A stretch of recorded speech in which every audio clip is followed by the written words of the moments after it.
It's a Crime and Shame with Sunny Justice.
All right. Hey, guys. How are you guys tonight?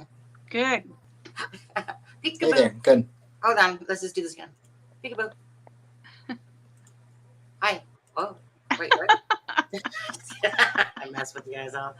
How's everyone doing tonight? You know what? Yeah. Good.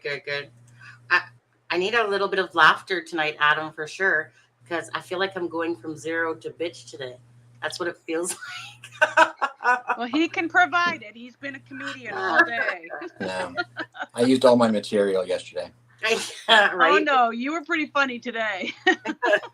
I know I still haven't read those comments. Sorry. You understand why, though. Okay. So, anyway. Hey, you guys in chat. Hi, Mary. I always have to do this because Mary, why you bugging? Because of that song, right? Right. And so every time I see Mary, that song just zips through my head instantly. Do you know the song, Adam? Yeah. Yeah. Okay. So, anyway, it perks me up when I see Mary, first of all, and when it makes me happy when I sing the song. Okay, it does. Right. Hey, Deb, is your comment there? Is the capital LE? Is that a submersive hint that you're going to go at it with LE? Yeah, is that what that was you about? You mean in the comment up there? Get ready to rumble. But the LE was capital. LE. Yeah. Hey, Health Inspector. Hey, Polly, how are you? Hey, Andrew, CGS. Good old Faithfuls here. Colette. Who else? Oh, and then we got Debbie, Colette. Oops, I'm in the wrong chat.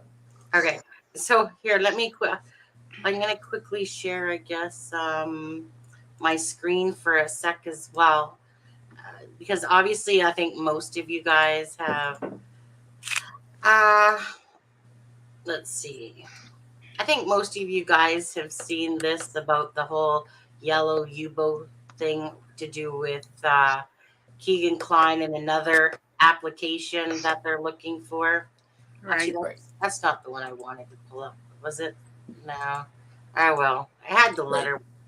I had the letter one somewhere, but I must have closed it. Oh no, here it is. 1 second. It's on this one. And so I was at work when that all happened, but so it's not two different apps. It's one app that changed names, correct? Right. Correct. Okay. So it used to be Yellow and now it's Yobo or Yubu. Correct. Yubu. No, not Yubu. Is it you? What is it? Yeah, Yubo. Now you have me saying it sounded Yubo. like Weibo. Yeah. They should have named it Yubu.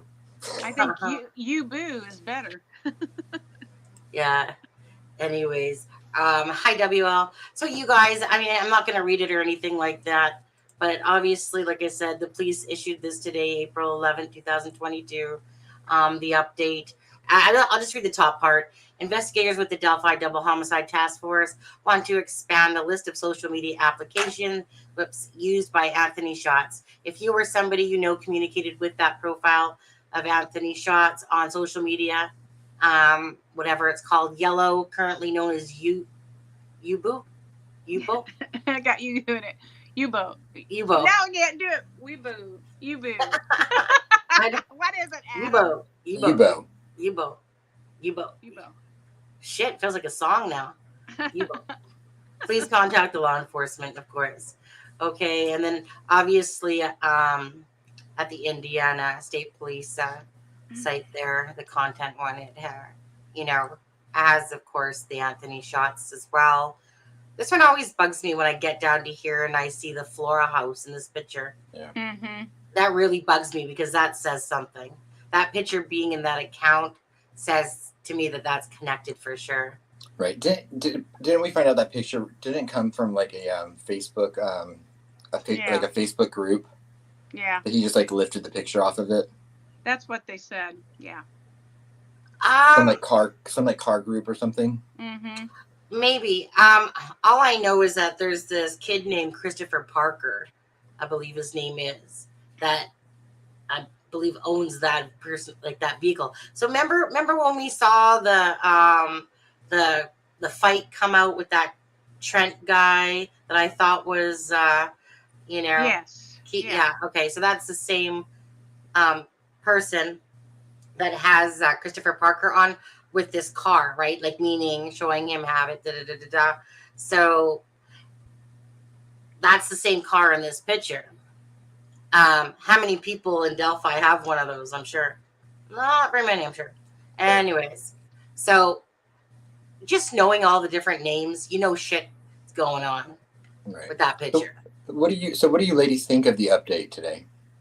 Like random and why, right? No, not I think really. that they just discovered Yeah. another. You think they just discovered it? Yeah, I think they just discovered another, or they've had it for a while and they're wanting any more contacts. I don't know. Okay. I think they just discovered it. Right, but there's no information. There's no like reason to think that this is anything being used currently. Like for all we know, this still could have stopped in 2018. It And could they're just- have. It could have, but Okay. it could also be that the account all of a sudden became active. Right. Well, and then that's what I was thinking when I first saw the news, and then I was like, wait, it doesn't say that anywhere there. And I feel like, I don't know. Yeah. Yeah, I just feel like it was something that they learned recently. Right, because they attached the original message about the original Anthony Shots account, which, if I believe correctly, does say, well, I know they say it was used in 2016 to 2017 or 2018. Yeah. So I just didn't know, I just didn't know when they were thinking it was used. Yeah. Because I got don't know. excited at first, thinking like, oh, someone's logged into the account. Right. But- Yeah. Well, that's what was said. I was watching a live, and that's what was said initially. So I was trying to get you guys' attention in our private chat, saying that. Spreading thinking, misinformation, Well, that'll Deb? get their attention. But no, you guys blew me off and ignored me all day. Sonny and I had plans all day Oh, together. shit. See how he was ignoring you then because I was too busy looking at something else. What? We were playing RuneScape. Probably. Oh, Deb's talking again. Well, Probably. okay. Okay, I see that. So we're going to be talking in just a bit here about Karina McClurkin and the tie-ins with Delphi. And Michael Phillips will be on in just a little bit. And I see that he's in chat right now. He's trying to work out something with Mama. And so, Michael, the green screen behind me, if you have StreamYard, I mean, in settings, it's just simply a virtual background, and you can just create a picture of anything you want off the internet, and then throw it into the background. 1 second here. And just stick it into your, let's see here.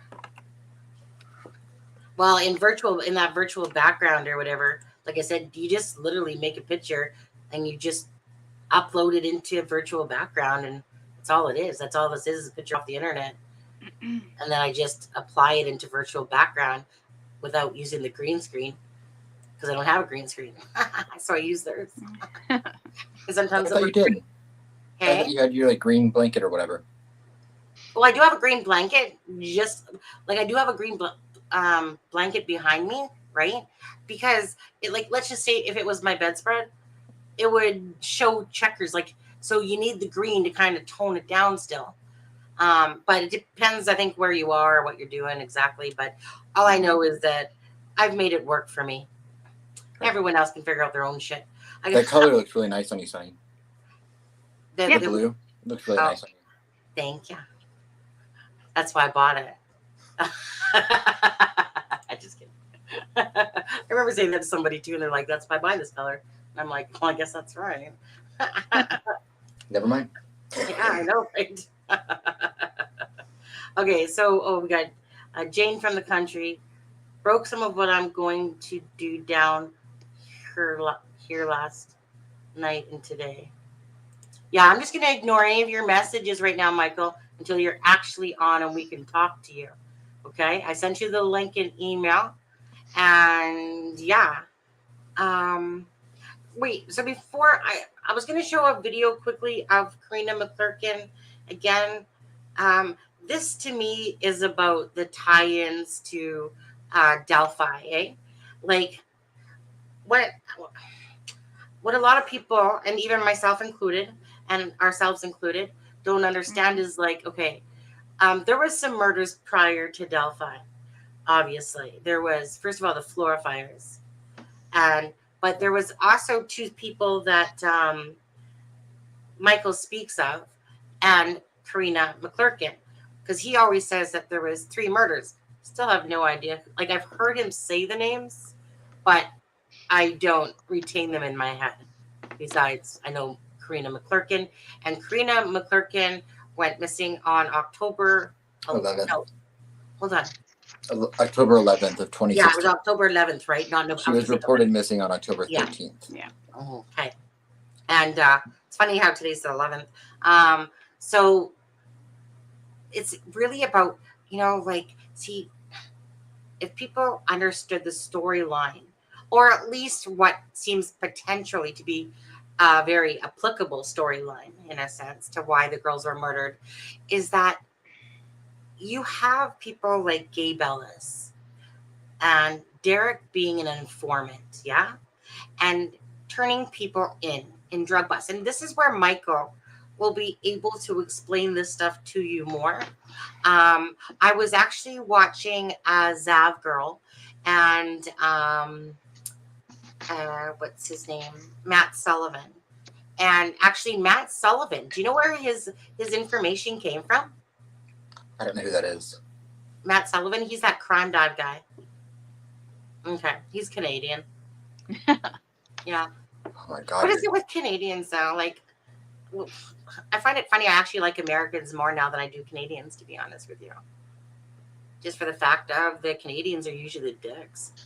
More so, like for the amount that we have. So you have to pick, like, do you want to play hockey or do you want to go into true crime? Yeah.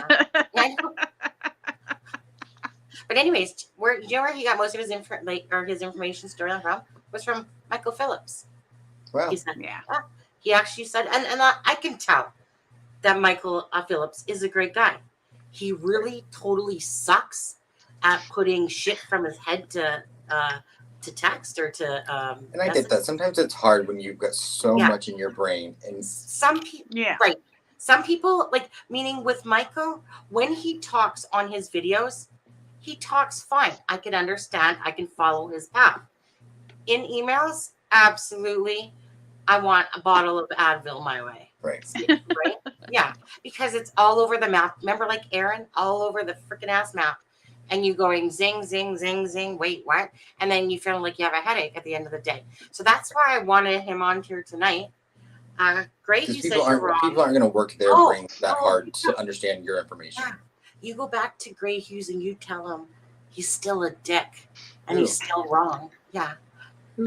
Rex. Because Rex, you're right. I know I'm onto something. I know I've been onto something for a long time. And it's not about kudos here. It's just about it's just about, if you know who the BG is, the storyline is easier to fall back onto. And the thing is that even with Keegan Klein coming out, right, at the whole issue, it didn't take away. Oh, he is a dick, yeah. It didn't take away from the story that I've still been telling, or along the way, about the revenge on Derek Sherman. Gray needs to stay in his own lane. That's right. Stay in your own lane, Gray.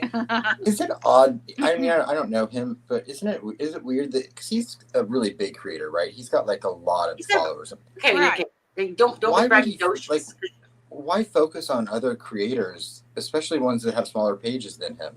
That seems like it would seem what it is? weird to me that he does that. Yeah, he just likes to have his paws in everything and anything. Like, meaning he thinks that it's that feeling of that self-right that to Delphi. He's arrogant, right? He's arrogant. He's an arrogant dick, is what he is. And the thing is, if that's how he rolls and that's how he does his thing, right? Doesn't mean I can't say what a dick he is on this channel, because he is. Yeah. Dick is a dick. Is a dick. Is a dick. Why not just support everyone and wish everyone the best? Right. Yeah, exactly. I mean, I hope he doesn't fall flat on his face when he's walking at any point soon. I'm just kidding. I would just like to see a video. Yeah, can you walk? Yeah. Can you? I'd like to see him walk on, or actually, I'd like to see him work for Google in one of those little Google mobile cars. With the freaking big Google thing on the top, those little doom buggies or little Volkswagen things or whatever. He knows a lot about Google Maps. Yeah, then he can truly own it. But anyways, you know what? Like I said, each to their own. Whatever he does on his damn channel, go right ahead. Deb, what were you gonna say? He's like, yeah, I was gonna say something, but I don't want to interrupt again. Oh, sorry, did I cut you off? Okay, sorry. I would like to see a video of all the things that Gray Hughes has said were bull that have actually come to fruition, because there's quite a few. Yeah. When people have told him this or that, starting with that the girls were catfished, and he called people idiots and morons. I've always said they were catfished. Always. Well, he was in the majority at that time, though, right? At that time, he was in the majority of it because he was listening to what law enforcement was saying, correct? But it didn't make sense. Right. No, I know, but I won't slam him for that, because that's what the family was told too. Each to their own. Each to their own. But I know that when I came, oh my God, look at the wrinkles. Wow, turn that light back on. Am I right? It's a mood light or what? I know, right? His filter went off. I know. God, turn your camera off, man. That's the ring light thing. Freckled Joy, Michael Phillips. Okay, a lot of people know him and a lot of people don't know him. He made a promise to a little girl named Karina McClurkin that she would get home safe. And Karina never made it home that night. Karina is dead. It's just a matter of where she is. And Michael, like, he can tell the story about that when he gets on, because even I am confused. Whoa, look at him. He's going, damn it. Oh, did it die? Did it burn out on you? Now I got to look at your Ugg mug the whole night. We got to see your true self. We'll see his true color shining through. God, sing it, Deb. God, imagine if Jenny were on here with you. Oh my God. Breaking. Okay, so so at the end of the day, right, Derek owed a lot of money to, apparently, okay, let's just use the word apparently, to Jeffrey Ragan. What did I think it was Matt Sullivan. It was a very interesting show, the Zav Girl one. I happened to, I don't know, click on something to, oh no, I was on Reddit. And I seen a link, and it took me to the Zav Girl and Matt Sullivan one. And it was talking about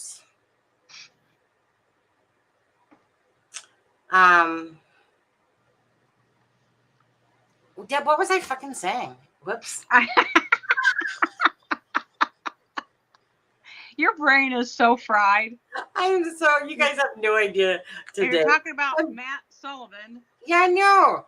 But I was talking, I do have to rewind myself here. No, look at Colette. No, I forgot. My brain, I'm so tired. Okay, what was I talking about though? Talking about Matt Sullivan, and he was talking about uh oh about the Derek German, and the debts. Yeah. Or no, sorry, about Gabe Ellis and how basically that the charges. Okay, so Gabe Ellis, was picked up on I think the 15th or the 16th or whatever, and he was charged for having child pornography and blah blah blah blah blah, and her family, Karina's family, actually dropped those charges. Gabe Ellis had nude pictures of Karina McClurkin's sister on his phone, amongst right, and so, anyways, basically, I think what Matt was feeling, Matt Sullivan, that is, that I mean, Gabe was going to do 20 years anyway for his other shit. So, and this would be because of Derek German. Yeah. Mm-hmm. So why wouldn't you pay somebody back? Right? If you're going to do 20 years. Right. And you're thinking out people, because that's why these drug busts happen. Some of these drug busts, right? Because of the whole ring. I think again that Michael can expand on this more. And that's what I'm looking forward to is I want to understand exactly. Hey, John. Hi, Bindi. I want to understand exactly where the connections that I know come from with the Karina McClurkin case, because I know that they do. And when we dig into it more, in a sense, you'll see like Michael will be talking about the connection with Tony Klein, right? To the biker club. Okay, so this is where, like I said, in all of this shit, right? Judge Fouts, okay? Judge Fouts, remember, see, like there's just no getting around some of this stuff. Judge Fouts, February 13th, decides Ashley Garth this case, right? People are creating their freaking alibis. This was an absolute pre-planned, premeditated murder. I believe that, you know how there's always this talk about the people on the bridge the night before? If anyone hasn't heard that, it seems like it was a well-known thing that there was like Jeffrey Ragan, or Ragan, whatever you want to call him, Anthony Greeno, etc., at the bridge the day of the trial. I wouldn't doubt it if I was to use, wisdom or maybe common sense here, that they were probably talking about the plan for the next day. And that's why they were at the bridge, about how it was going to go down. So when you have someone like a Keegan Callis and like I said, a Perry Ellis or whatever, okay, stupid dog. When someone moved in with a dog next door, and it pissed me off because when they let it out, it starts barking its face off. Anyways, so the thing is that Karina's case and some others, but Karina's case will tie in with, like I said, Gabe Ellis and these undesirables that play into the Delphi murders, that play into the Keegan Klein side of it too, right? Like I said, it's like a big swoop. I still believe that two stories are happening and that two people got what they wanted out of it. You have the Keegan Klein side, the pedo side, perhaps a snuff film out of it, murder film that they could, sell on the dark web, whatever. That these sickos in the sex trafficking. Like if you think about what the conversation was, if people remember Tiara, the conversation that she showed on her site there, and it's about people in the biker club, and it's about what they do. Basically they put out ads to to make it seem like they're hiring for something, but really it was ads to basically steal girls, and then make up things like pretend like it's your dad that's going to pick them up, meaning like they're talking to the son, and the son says, like, my dad's going to come pick you up. And so that girl's going to expect the dad to come when really it's the person that they were talking to, because they will steal them, trade them, beat them. Like, if you read that whole conversation, it's just so disturbing. And then the one person at some point says that they didn't realize that they had someone like important in the club, in a sense. And I think that's when it was referring to Judge Fouts for that. But anyway, so it's going to be one of those things, yeah? It's just kind of like what Matt Sullivan was saying about Carroll County being so corrupt, It's just bullshit after shade after shade after shade after shade. And it's no different. You said, oh, thank you. I feel really stuffy up here. But anyway, thank you so much. But yeah, so it's really no different, right? You have these people, like, no wonder people are worried, though, right? You got these drug dealers from all ends. Mm-hmm. You got Kyle Titus, you got Jeffrey Reagan, you got Derek German. You got all these people that are selling drugs, making money. Like, this wasn't just a small thing. You can tell. And when people say 2 or 3 people involved, bull. I got bullshit on that, to be honest with you. It's kind of, because it's one of those things. That day that the girls went to the bridge, like I said, he had on a headphone and shit for a reason. Okay, he was geared up for a reason. That's why I was confused. Yeah. That's why I was confused when I saw that question that Sleuth had put out yesterday or whatever. Can't remember exactly how it was worded, but it was like, who thinks that it was that the Snapchat shots is how they were able to locate where Abby and Libby were? I in my head I was like, okay, well, how does that even make sense though? Because the bridge guy's already geared up. Yeah, the only way that would make sense is if they knew they were coming to the trails but weren't exactly sure where they were at the trails, and when they saw they were on the bridge from the picture, I don't know. That's the only way, and that would be such a slim. Maybe. Right. It made sense when I watched his the replay of his live, because he said, he's like, oh no, they were definitely there, but he was, I think, meaning it more as like, was it like the trigger, like now it's time to move. Oh, so yeah, if it was meant that way. Half my lights went out, so I apologize. So did your thing burn out?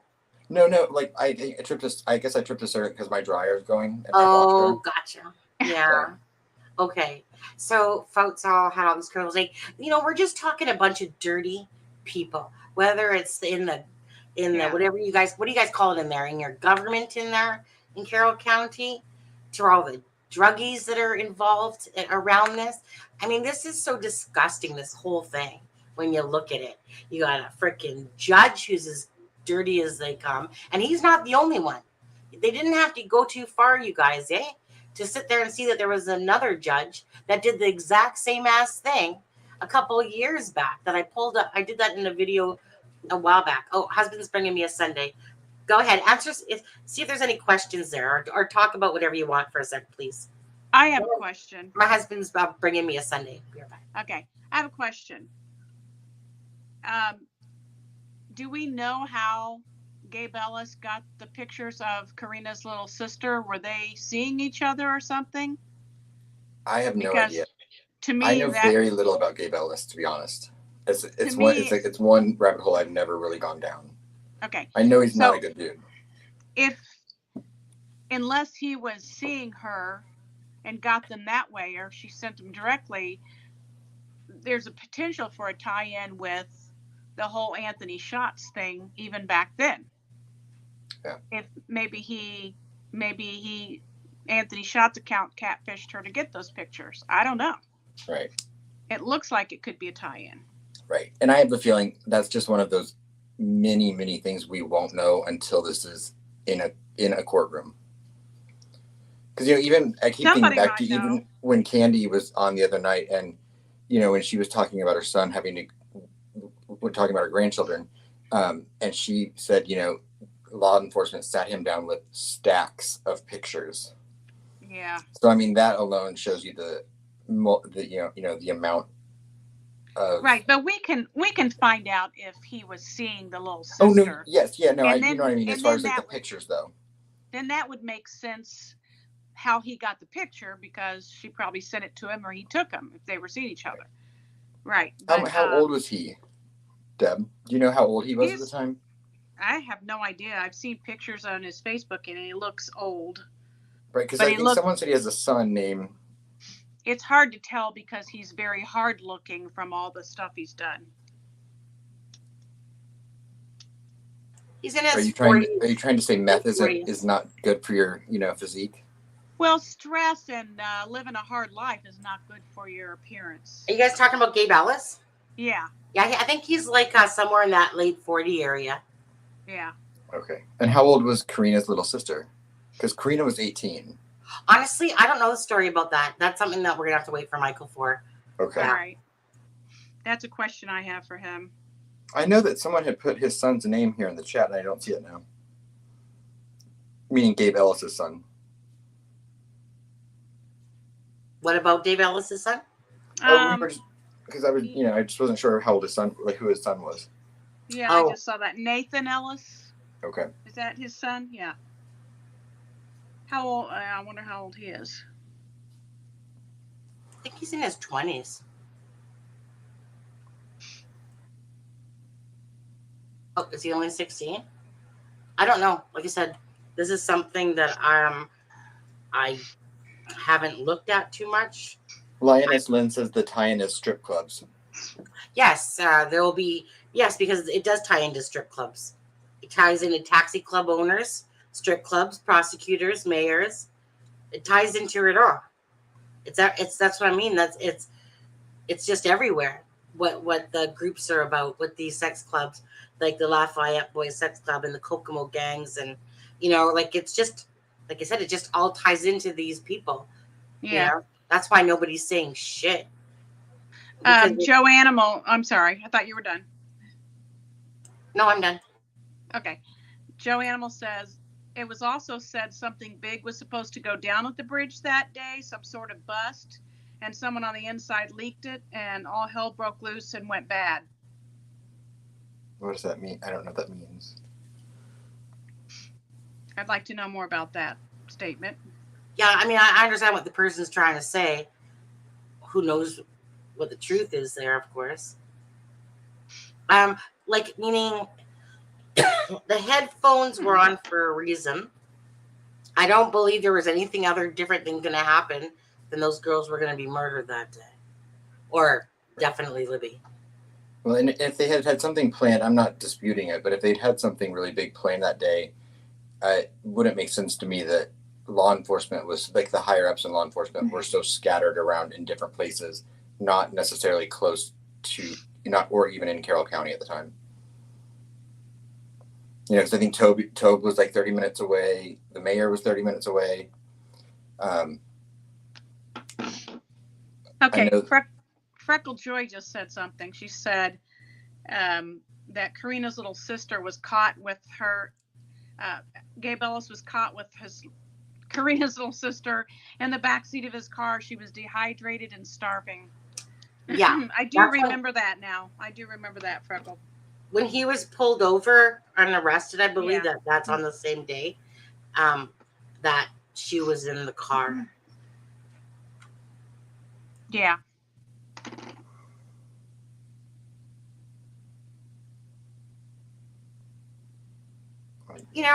Health inspector, I'm kind of confused on that one because I talked to one of Garrett Kurt's friends who she was 16, frequently went to that bridge, and he said, nope, people just drove around with their bottles making their own meth. Why would they need to go underneath the bridge? I don't know if it's true. I don't think he's saying he believes that. I think he's just saying it because it is a rumor. So I don't know. I'm more apt to believe that that's more not true just because of the person. Like if I had to pick and choose, after talking to somebody that goes to the bridge, and he's saying, no, you never seen people making meth around the bridge. And like, do you know what I mean? And it wasn't like he was some sort of shady person either. Just Right. you know how some people, they get mixed up, like, and he knows Garrett Kurtz and stuff like that, and then they go down a better path. They might not. Or like Derek German. Yeah. Well, what about Derek German? Well, I mean, I would say, his path. He seems to have gone on a better path since. I don't know. At least he's not. Well, I think he's. I think that they're just shutting up over on that side. To be honest with you, for him. Mm-hmm. I mean, I can't imagine what he's gone through in the last 5 years. So. Correct. Again, I mean, it will all come out in the wash at the end of the day, regardless if he's done some things in his life that he's not proud of. For if it comes to the fact that, like, these people took his daughter's life and Abby's life, like, no one deserves that. Like I said, even if he was doing drugs, that doesn't, Right. It's just sad that, see, Gabe Ellis is that nasty that he would do something like that, and that's the sad part of it. And I, like, you know what I mean? And I don't know. It's just disgusting when people bring kids into something. And anyway, look and see what other Deb and that. I think there's some other comments in there. Yeah, health inspector says seems like more bad things happened at the bridge than nice trail walks. With all the rumors that go on about that bridge, it sounds like it was just being used for all sorts of things: meth making, cheating, murder. So. Well, and I was looking back at some old messages, and I found one that Tara had done, and it said that she actually, and I'd forgotten this, that she walked the trails when she got there, and she saw 2 teenagers from the high school under the bridge, and asked them, and they said no, that they hadn't seen her, seen the girls. So there was somebody, there were 2, at least a couple of high schoolers under there, at least. Yeah, because Tara was with Becky when she got the phone call, because she was working at the home office that day, and so she went with Becky. No, she didn't go with Becky. She took her own car. Yes, they went separately, because there were 2 different routes the girls could have walked home from the trails, and so they both went different ways, but they did meet up at the trails. Right. And then she did run into those 2 girls who had ran into Derek already. Yeah, and Derek got in the car with her. With Becky. With Tara. Okay. And so when Cheyenne said that she saw Derek in the car with someone, it was Tara. Yeah, you're right. It was Tara. Yeah. So yeah, there definitely was someone under the bridge, at least at that time. Who knows who else? But I don't buy the whole bodies under the bridge. I don't buy it. No offense to anyone that believes it. It's just I don't believe any of it for a second. I think there were people under there. Maybe it was just those 2 girls. Maybe there was a guy. But I'm not into the whole as above, so below. There's a Brazilian and a movie camera and all that stuff. Oh my God, yeah. That's just getting so far off the wrong. You know what? Each to their own. But hey. Exactly. Right. Yeah. I think it's 100% a case of, what's it called, paraphilia, or where someone says something and then you think you see it. Right. Yeah, exactly. Was some of those things that they're trying to, just whatever to that, to be honest with you. So absolutely no, I don't think the girls were killed under the bridge whatsoever. No. Because again, what reason does law enforcement have to lie about the location they were killed? Right. There's zero benefit. Yeah. I've often wondered if law enforcement actually did find the girls that night and kept people away from that area because they wanted to see who would locate them the next day. Because quite often a murderer will be in the search group and stumble upon them so that they can make contact with the bodies and have a reason why their DNA is on the body. So that was always something in the back of my mind, but I don't believe that. I mean, to me, it that I was always just like think a of the question. very first press conference. Those officers' faces did not, to me, look like the faces of people that had processed even remotely what they had just Yeah. seen, probably within hours before that. Yeah, that's true. But I've always had that little nagging thought back there. You know how you have multiple things that go through your mind. Of course. So when is he coming on here? I don't know. He What's said, he doing with Mama? Yeah. Michael, are you in chat? Are you guys almost done, Mama and Michael? But anyways, when I was listening to Zav Girl, like I said, and Matt Sullivan, there's a couple key things that he was saying there. I don't know whether true or not true, because some people like to, but he did talk to the family. But at this point, he hadn't been out there. He said, because I know he met up with Becky and the family and stuff. Who? Matt Sullivan. Okay, sorry. Oh. Yeah. But anyway, so he said, what he said on Zav Girl was that one shoe was found beside the creek, and the other shoe was found just where the private drive is, just underneath the bridge there, where the private drive is. I've only heard there was one shoe, and it was found at the base of the private drive, which is right by the creek.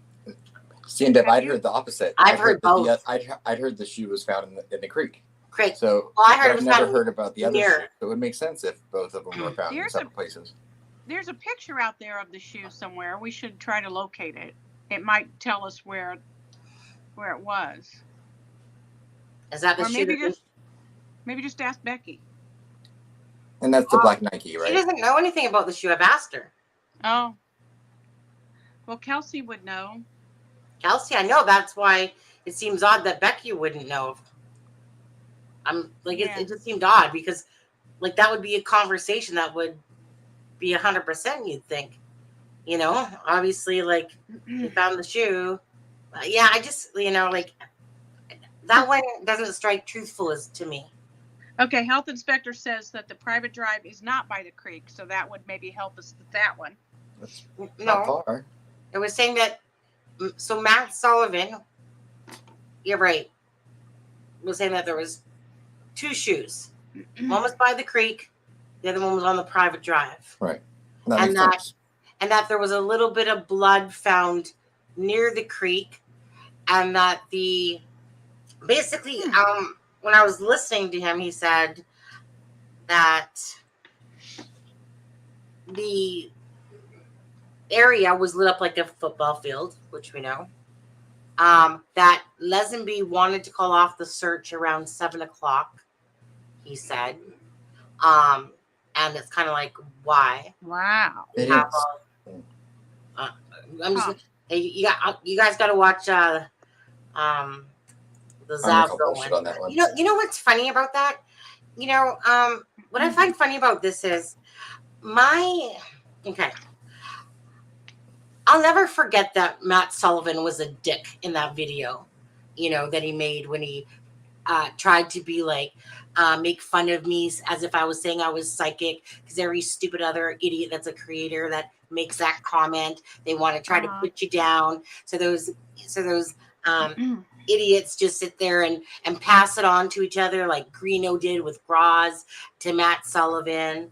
And they're like, oh, maybe Sonny's using your crystal ball, and you know what I mean? Yeah. Try to put somebody else down. So Matt Sullivan he did a dick ass video, basically, type of thing towards me. And so I was like, I made a funny video actually back on him for shit plops coming down out of a plane. But anyways, which I thought since you're psychic, did you make the video in response before he did? Of course, right? Duh. Right. So anyways, I'm not a huge fan of his at all. to be honest with you. But the thing that I thought was funny was, here's a fellow Canadian, right? Basically trashing me. I'm a Canadian, okay, dick. But anyways, my storyline was virtually identical to his, and I didn't even know he existed. I didn't even use anyone else's storylines that were going on. I didn't know. When I first started, it was just about finding the bridge guy, listening to Open Secrets, and then finding my own way around. I didn't even know that Matt Sullivan's story was very similar to what I had been doing. And that's when I was like, oh, and so I was recommending people to go look at his stuff on Derek German and blah, blah, blah, blah, blah. And then all of a sudden he puts out that video. And I'm like, dude, you're a dick. And I'm like, really? I've never seen any. I've never heard. Yeah, no, that's fine. But I'm just saying, so it's kind of like, here I am thinking, oh, hey, there's somebody else following the same path. Jane, it's all good. It was just the fact that people have to do that to one another. That's what I'm talking about, right? Well, and he's had several theories, like lots and lots of theories. Yeah. So. But you know who started it? You know who actually started it all?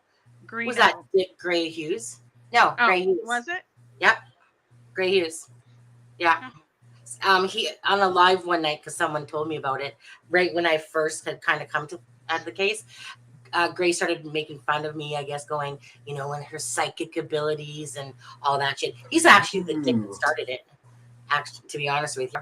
And then Greeno, of course, and then, and then it just became like a joke to them, like, oh, Sunny's saying that her Keegan Dunker dude is by her psychic abilities, and that Keegan Klein, she changed her POI, like, type of thing every other time to somebody different.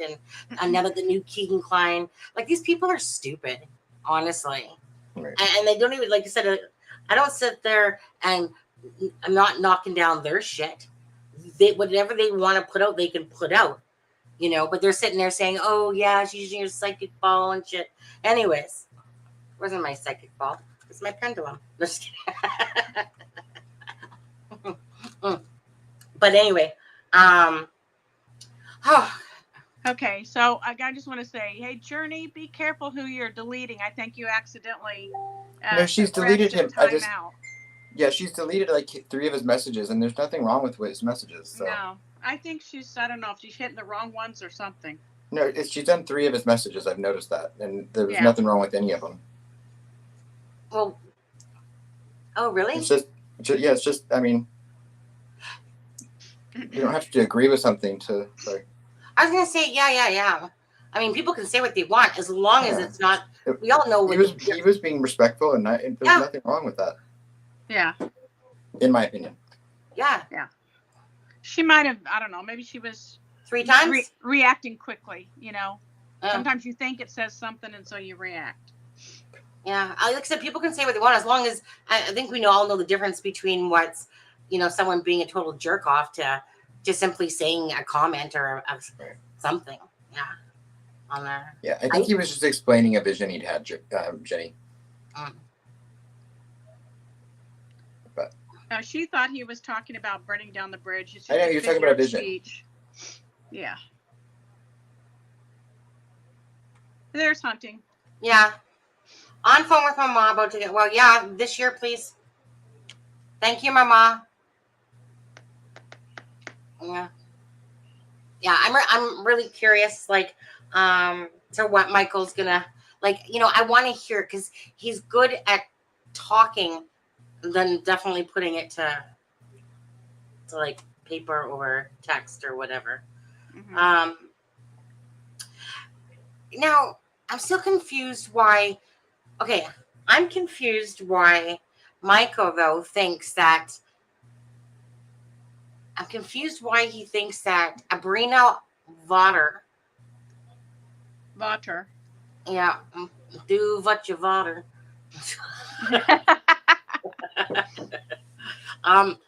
Why he thinks that that's Keegan Klein's girlfriend versus Allie Conklin, which was the girlfriend. So I need to clear that up because he keeps talking about how he's seen Keegan Kline going into that house and that was his girlfriend. And so I'm kind of confused on that. Maybe he was going into that house for some other reason.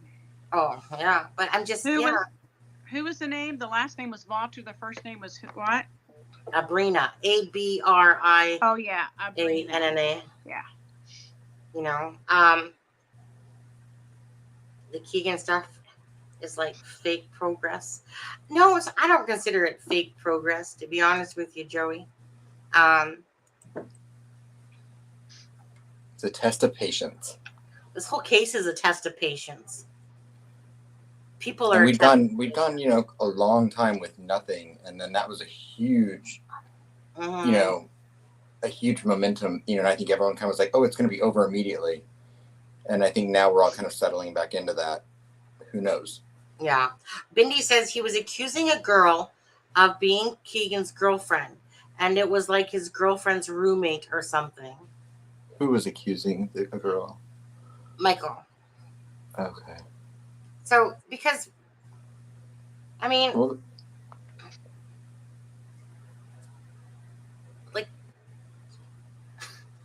why would, of course, Misty Conklin like the picture that Allie Conklin, you know, Allie Conklin's the girl that lived in Galveston at the time near Keegan. right.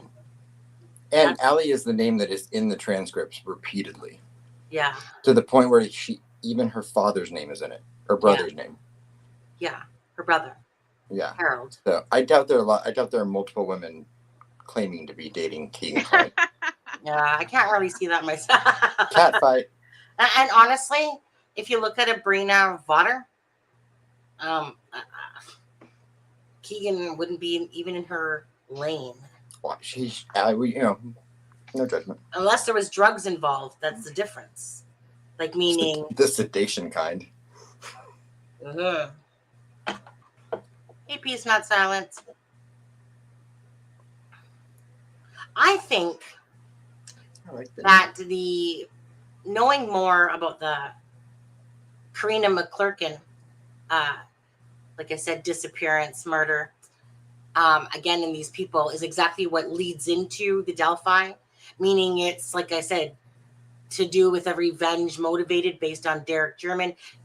If Gabe Ellis is sitting there doing 20 years because of, you know, Derek and shit like that, like I said, you know, he pissed off a lot of people. Why? Like, he's laid low. You guys know this, right? You know, it's not just because he's not willing to talk. And you can tell. I mean, it's like, so to me, it's like so obvious. Like, he's not saying anything. No, I mean, well, I'm sure he is. I'm sure he has had to say things to law enforcement. No, different story, but not to the public. And he doesn't owe us anything. You know what? He doesn't. But a normal, someone, when their daughter has something happened to him, it's a normal way. Just like what Barry Morphew did. He, instead of coming out and talking about his wife, he didn't. We all know Barry Morphew murdered his wife. Yes, Derek doesn't owe us nothing, but does it make him look bad? Sure it does. Of course. It's public perception. Does that mean it's wrong? Who knows? It's public perception. This is a huge case. When the father isn't talking, it says to me a lot in itself because of what he was doing himself and the people that he was involved with. And now his daughter is dead. That's how I see it. What were you going to say, Adam? Well, I mean, I just think that to say someone's behavior after something like that happens is normal or not normal. One, everyone deals with things differently, and two, we don't know the circumstances that he's processing that through. So if there is stuff like guilt or whatever, that could make it normal that he doesn't say anything because he could feel horrible or guilty. But again, this is really and how many killers have we seen go on the news immediately and talk and talk? If you really don't have anything to hide, you're okay with people accusing you of things. Well, at the end of the day, to me, it's still, in my opinion, in your opinion, and whatever, right? Absolutely. And that's at the end of the day. Does it make it right? And I'll never talk to you right again now. or wrong? Hey, no. Does it make me And I'll wrong never or talk to you you right? again. Yeah, I know, right? Stop. Is my thing. So right. I mean, like I said, I do judge harshly. I do judge quick. It doesn't mean I'm right. Most times I am. But so in saying that, he's not on a gag order. Becky, Patty, and that said that Derek has every right to talk. They haven't stopped him from talking. You know, they said that on that what's that guy's name? The guy that used to do the Delphi, the really nice guy. Can't think of his name all of a sudden. Whatever it was. Anyway, he had this colored brick wall behind him. Really nice guy. But anyways, so they said that no, Derek can talk if he wants to. He's a grown boy. There's no stop, you know, But he's obviously chosen not to. And chances are, if at the end of the day, though, if it's true what the comes out in the end of the wash, yeah, he would be wise to stay quiet. To be honest with you, right? Because if something's already happened to your family, and let's just say you know that this is because of a certain reason, or you have a because Becky said they have our girls. Mm-hmm. They have our girls. They got our girls. Same, that what? Yeah. Okay, they got our girls. People say it differently, but either way, same idea. And then she retracted it. Everyone has said that. Jenny has said that. Matt Sullivan has said that. That it was said, and then she retracted it, as if it was on a video. Right. It was, and it disappeared. The video disappeared because, according to Matt Sullivan, it was because of that it was almost like giving away too much. Because you're saying they have our girls. When you say they have our girls, that already implies something. Right. Mm-hmm. Which maybe the reason was, to prevent exactly what's happening now. We're like, what's the implication to why she said it? Because it was said that he was warned, type of thing. And so, because obviously if you're an informant and snitching and doing this shit, we all know at the end, I mean, I think Michael's one to tell you was an informant, that, his life is constantly threatened and, different things, right? But anyways, hey, Michael, this year, by the way, dude, it's like a half an hour past time. He said, yeah, dear, I don't want to be up too late tonight. I got to work tomorrow. You thinking like 4 a.m.? Hey? You thinking like 4 a.m.? No. You have to be my husband does. But, yeah, so at the end of the day, like I said, I mean, if the storyline ends up being true about all that, then yeah, I mean, obviously he wouldn't want to do anything to cause more harm to the family. Because at the end of the day, right, like I said, I mean, people do not so great things in life. It doesn't always make a bad person. But at the end of the day, did it justify 2 murders happening? No, nothing does. Nothing does, right? Nothing justifies that. But the thing is that, again, and this isn't based on him, but at the end of the day, people pick their choices, make their paths, and they are who they associate themselves with. So if you associate yourself around drugs, around crime, and you get burnt, don't, it's like, meaning you can't sit there and, what do I want to say? Because no one would say you can't sit there and whine about it. But in this case, it's, we're talking about a big difference between, a sense of personal responsibility. Yeah. And it's just like I said, life's choices. And that's why when I was with my first guy, and we did weed and hash and whatever, after that relationship, that abusive relationship, I just wanted out of it. I didn't want anything to do with anyone that did drugs after that. I didn't want to be around those people. Like, I didn't like being around people that were criminals. Like, I did my little tiny crime things, nothing major. Break into an open house or an open apartment that was empty, type of thing. That was just, sex or whatever. But anyway, But did you hear that, Deb? But anyway, yeah. So the huge difference there, But again, I just didn't want that in my life at all because that's just not the person I was. So when you're around that, I was always nervous, right? Because it's kind of like the guy down the road had all the hash and all that, and he was the bigger drug dealer down the road. But I just didn't like that. I just felt nervous and shaky a little bit, just because I just didn't like the company that would come over sometimes. Like some of the people that would come over, I'd just be like, get them the fuck out of here, seriously, So I just wasn't my thing. Well, should I put on one of Michael's videos, or do you guys want to say something, or Deb? Is there anything or Adam that you guys want to add? Is he not coming on, or? Well, he will. I just didn't know what's taking him so long. So either. I'm just not sure if I can play a video.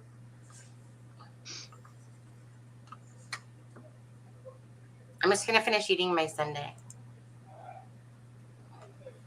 Do you want me to play a video, or do you guys have anything? Oh yeah, play a video so that we have a little bit of context before he comes on.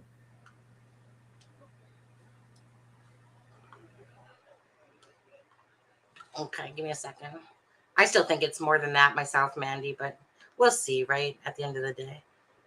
Okay, so give me a sec.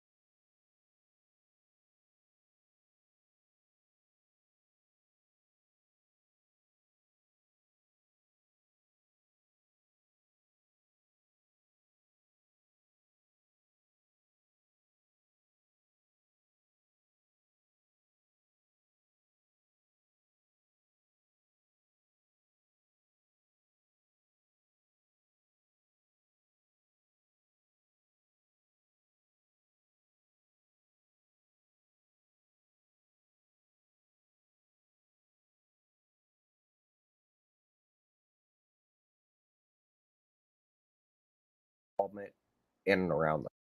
Okay, we're going to start another video, and this time we're going to go just a little bit deeper on Heather Ferris, the one that was busted with Gabe Ellis, doing the intent to manufacture methamphetamine right there on 100 South Prince William Road.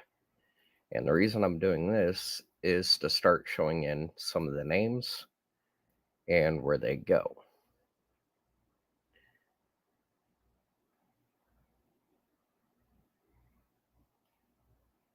One of the three right off the bat is Sarah May. She had me a little while back and has been a rather weird one. She's never talked, and it feels like I've got stalkers on my page. I let a few of these individuals, like Sarah May, I did, Ad Lucky.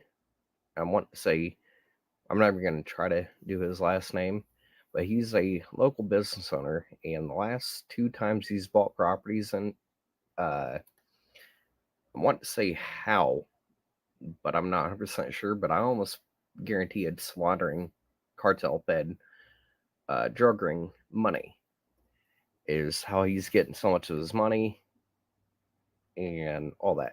Bill Wright is another one you'll be seeing a lot of, as well as Ronnie Baxter. We're going to start going down Adam Kroll. He is a known drug felon. Adam J. Pratt, he is a drug felon as well as a violent felon. And some of these names, I figured I'd go ahead and bring them up. Amanda Parks, who's in the 2018 drug raids, cartel fed, ran, and operated, proven, 2018.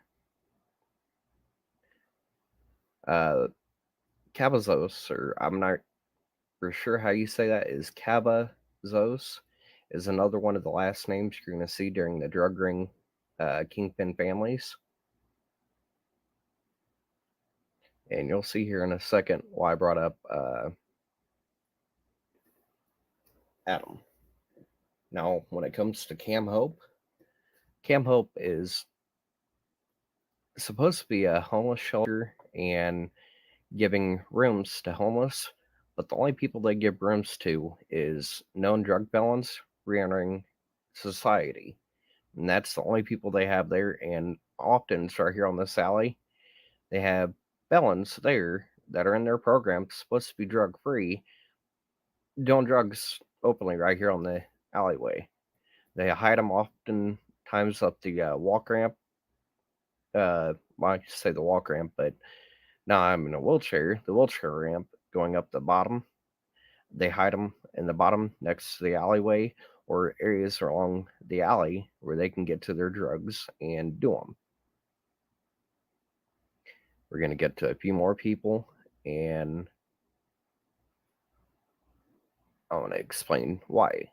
Chantel Grell, she was actually giving me some information when it comes to Karina's, but at the same time, I found out that she is a local dealer. And when it comes to her, she was supposed to be in a halfway house getting out of jail and was supposed to be drug free and completing a program at a known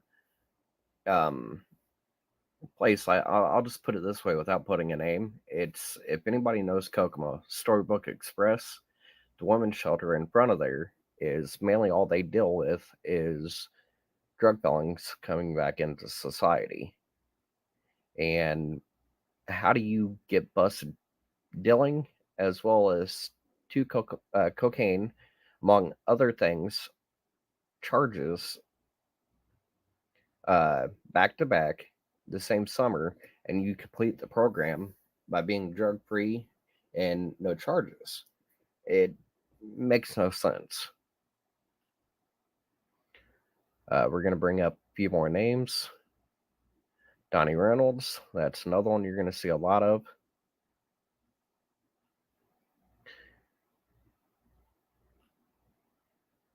The last name Zimmerman, I'll bring that up later. But Michael Zimmerman is one of them. But the Zimmerman last name I'm going to bring up later when it comes to I want to say a deputy that actually is working out there as the call center. And he's been in some issues before, and I mean issues. Monica Joe, that is actually the daughter of Andrea Joe, which is a best friend of Jerry McClerkin. And the reason I bring up Monica, she shows up around this drug ring and names like Heather and a few others that are involved in Karina's case.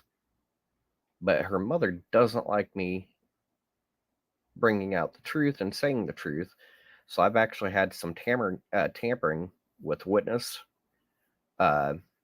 victim, and informant when it comes to her mom actually telling me I better, if I know what's good for me, take off her daughter's name, but not doing it on this. And if anybody wants to call me out on that, I have the actual tattoo, not tattoos, but that's one name I was going to bring up.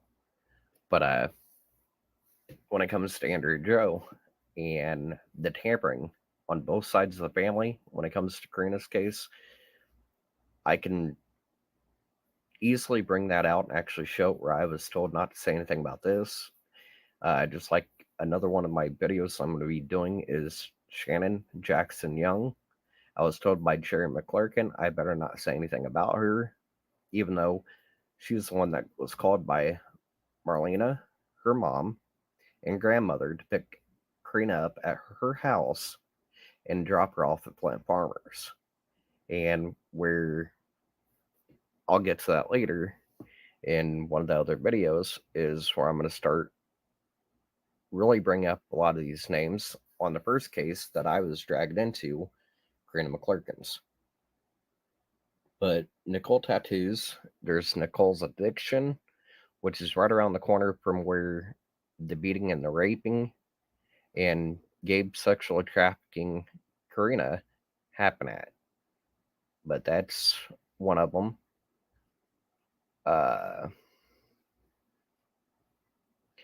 Raymond Bittner Jr., that's another one that a lot of these names, if you've heard of them, you've heard the last name Bittner.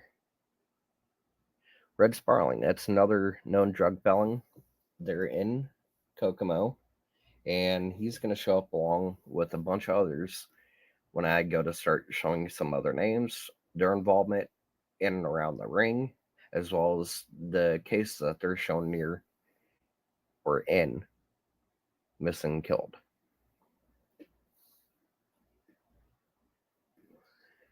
Like I said, Ronnie Baxter. Some of these names, like Ronnie and a few others, I'm going to really hit hard later.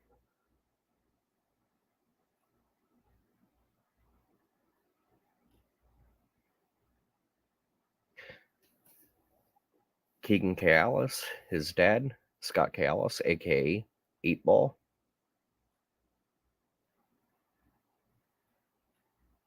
And that's why I was saying Scott K. Ellis. That's Keegan K. Ellis, his dad.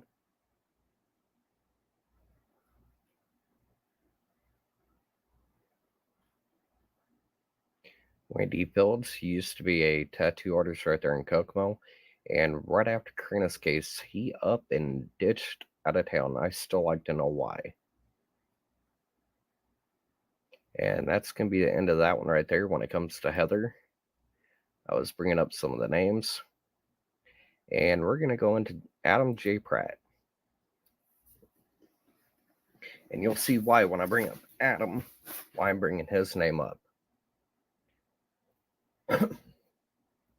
As I said in another video, he is a known drug felon, as well as having a violent tendency, domestic abuse. You get the idea. Tampering with a victim, you get the idea. Long time history when it comes to felonies. And what's concerning when it comes to him, a known drug felon, again, you're going to see like Armand, Sarah May, Lucky, Raymond Mead, that's another one. Brent McLean, he's actually kind of gave me a message. I'll pull it up a couple videos later on where he said I better take his name out of my mouth. Jordan Hayes, that's another one that keeps showing up around this ring, in and out. Like I showed on Heather's, you're going to have Amanda Parks, was in the 2018 drug raids. And we're going to keep going down a few of these names. Indiana State Trooper. This is why everybody's putting their faith into these guys right here. And what I'm seeing is very concerning. I'm not saying this guy may be trustworthy, he may not be, but when you're showing on a known violent drug felon that's around many, and I mean almost every one in the 2018 drug raids, Adam Pratt is right there friends with.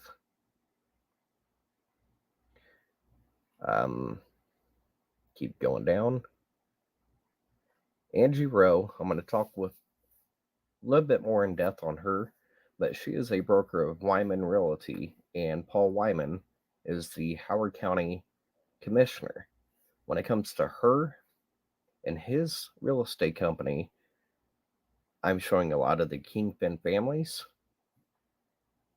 as well as many dealers in the 2018 drug raid are intertwined with this little real estate company. And sorry, I just bumped that. And this broker in general. It's kind of concerning. But you got to keep in mind, we thought it was concerning a former judge, Fouts, his interactions and actions that he did when he was a judge was concerning. So it would not really surprised me, and it would not beg to differ when it comes to that Kokomo Good Old Boy Club, the motorcycle clubs that are involved with that. One of them is called Milwaukee Iron, and if the name Destiny Pittman, I believe it's 2013, was murdered, they actually know who did it, the name of the individual, how he did it, but they're going to want to take care of it in the club. And he's been walking for years, nothing ever done. And Milwaukee Iron refuses to allow KPD and the others to act when it comes to him. They keep saying they want to handle it in person inside the club. And mind you, the former president of Milwaukee Iron, his daughter, we're talking about. And they want to have rides for the girls. I called them out on this, and you seriously want to have rights for missing and killed when you're refusing to allow one of your own, and one of your own former club members is coming out and actually talking about that. Chantel Grell, she's got multiple, like Chantel Danae. Again, she knows information on Karina's case. Yeah, I'm just going to bring that to a close. I'm not going to sit there and look at Facebook posts either. Just like that. I want him to come on and tell the story. You know, I want him to come on and tell the story. I asked him where he was. He said Mama was still talking with him. It's like 8:50. He was supposed to be here for whatever. So I don't know. What do you guys want to talk about? Is it shocking me that it's going this way? Not really. But yeah. Well, Sonny, did you know that he and Mama or Mama were having that they were like gonna like do? Are they doing like an interview? Okay. Because I know he was so eager to like get on. Like, I mean, yeah, he's begged to come on for a while, and he tried to call over and over. Or he wanted you to call him last night over and over again. Yeah, no, Oh. He said that Mama was helping him to try to find she was trying to help him have a background set and whatever. Oh, good. And apparently the conversation is still going on. So, because he emailed me back and said, well, Mama would be really good. I can see where Mama would be really good at. Well, I kind of telling, showing him how to present his information in a way that everyone's gonna like it, or everyone's gonna. I know, but it's almost been an hour since he was supposed to be on. Yeah. And it's like, I don't want this to be late night because I have my job tomorrow, and this was his time to shine to me. And I myself, like, I want him to tell his story. So please don't get me wrong, okay? Because Michael Phillips has a lot of heart for Karina McClurkin's story, okay? And what he wants from people is for them to understand that there's this girl that's dead at the hands of a lot of these druggies and people, and that she needs a voice too. Now, we all know that Abby and Libby's case rides over pretty much.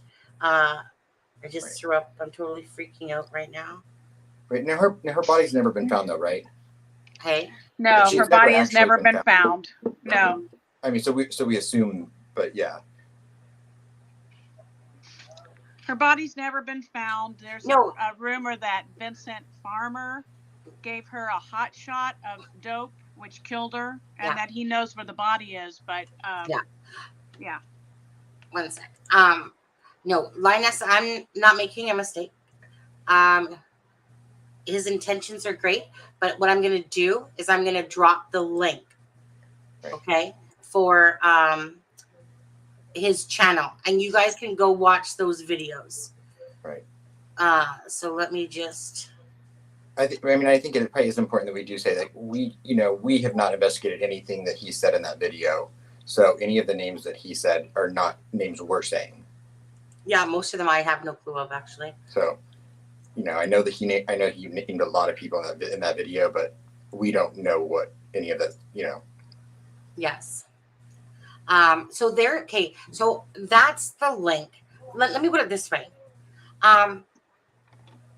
There's a link to his video, and if you guys would like to subscribe, because trust me when I say this guy does have a lot of information.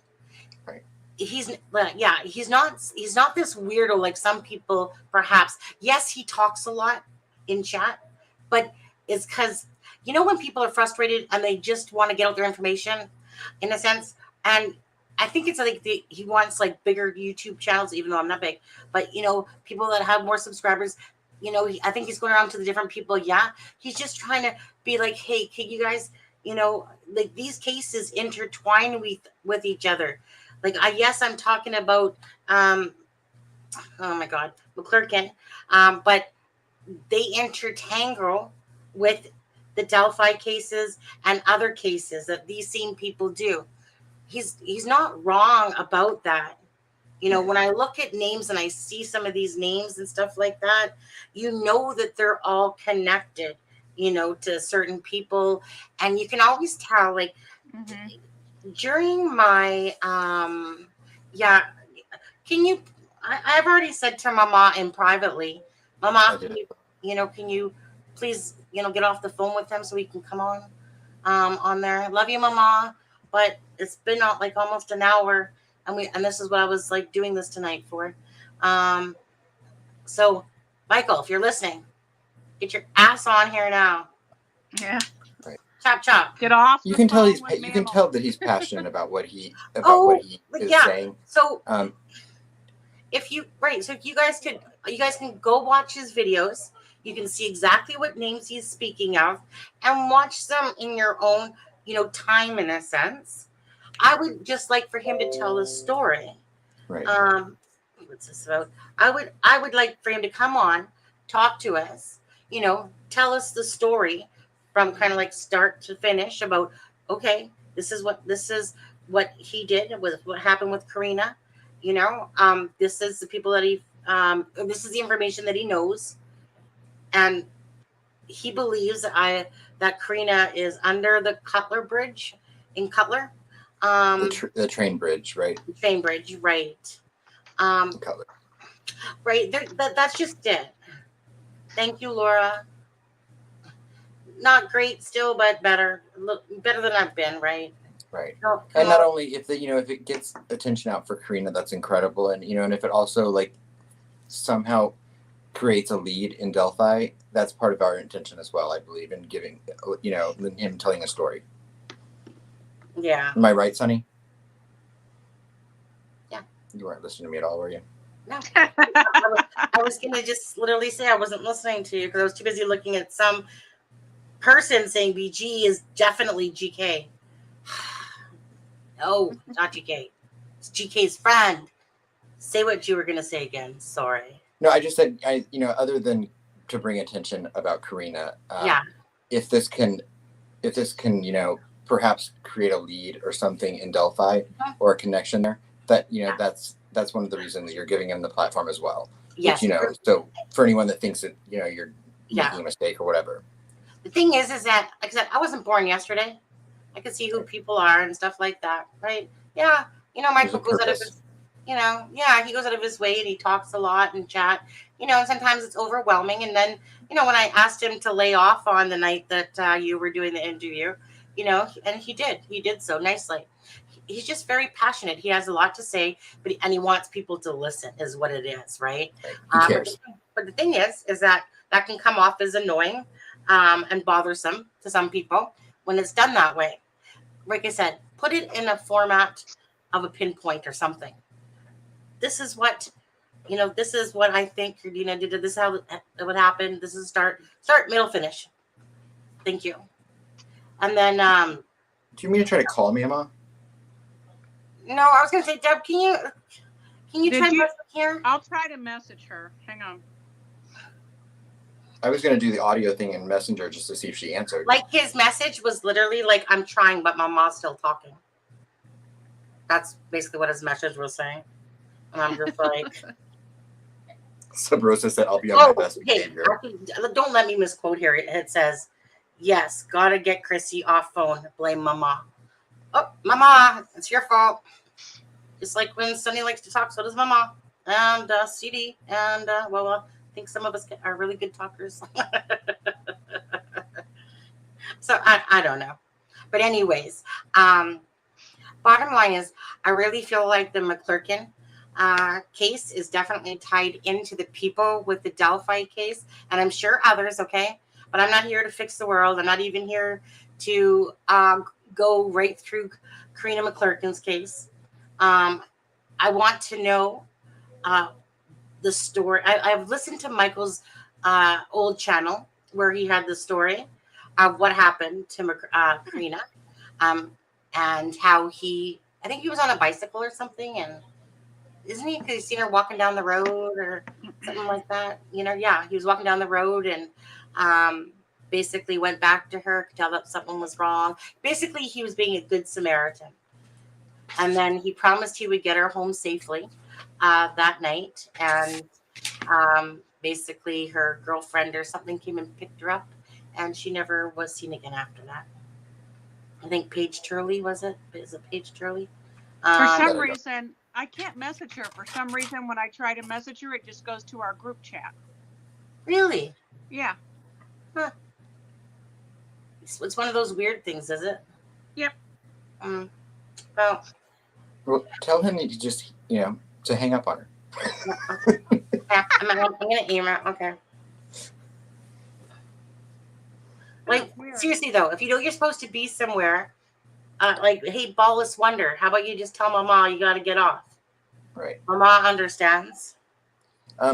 Joey said that her birthday's in the birthday's in 3 minutes. I will not be singing, but the two of you have such beautiful voices. I thought maybe you sing happy birthday in 1 minute.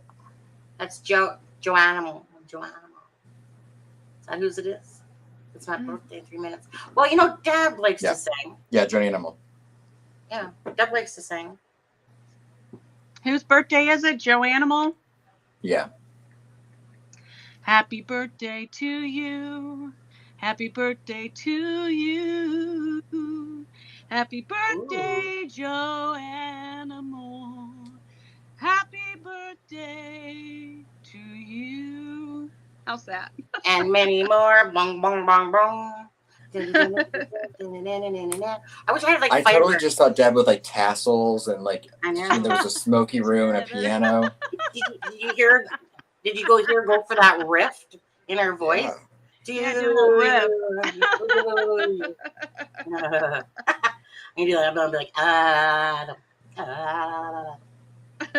shucks, look at that. Yeah, you don't really want to hear my voice too much, to be honest with you. I was doing you a favor by not singing there, Joanimal. So I'm telling him, okay, you got 5 minutes. Get your... Okay, I'm able to message her now. There. I just said you got 5 minutes to get your ass on. Nice, crisp, and clear. See? Get your ass on here. It's freaking hour later, man. I said you wanted the opportunity, so take it. Yeah, while the window's open. See, this day gave me a stress all day. I don't know shit all about the Karina McClurkin case. I know a little bit about it. Yeah, and I was like, dude, okay, you got to come on though and talk about it, because I really don't know what we're talking about. You do look and sound like you're feeling a little better. Yeah, you know what? I took some medicine before, so yeah. So that's good. I just feel really hot still. Like I still feel like. Thank you. But enough that I can go to work tomorrow. Yeah. I wish I was a millionaire. That's enough to make you sick again. Yeah. Dad, give me $1 million. I don't have $1 million. Sell your house, then you will. I'll come move beside you. Then I couldn't afford another one because, man, the price of property has gone up. No problem. I'll just build me a nice big dog house beside you. It's crazy. Yeah. Well, how many acres are you on? Or are you even on acres? Or is it just, is it in acres? Our house? Yeah. we live in a community that is on a lake, and so all the lots, the bonus is the lots are small. We don't have to cut grass. I gotcha. So you're saying that Her backyard's the golf course. I was good. We have a shooting range across the street too. And in your front yard if you need to, right? Right. Yes. And Anna, it's Michael from True Hunting Evil, True Crime Investigates. Did he answer me back? I don't know. We have 84 people in chat right now. If everyone could He says give the KK video a just thumbs got up. off with her. Okay, I sent her another message, but she's not reading. Because she was too busy talking, Mama. But the thing is, it was his responsibility to know the time. Right. So, Rosa, we don't know the connection, but that's what we're letting Michael give us some information to see if there is one, because he thinks there is. Oh yeah, I believe that there is too. I just never ventured the Gabe Ellis way and Tyler French way too much, to be honest with you, because I remember when I started, like I said, is that I'm sorry, Debbie, I'm just doing what you do. Just doing with my hair. Chaotic Beauty said there is one big connection to them. Yeah. And what is that, Beauty? Connection. Oh shit. Sorry. I'm so I got a shit. I'm sorry back from Mama.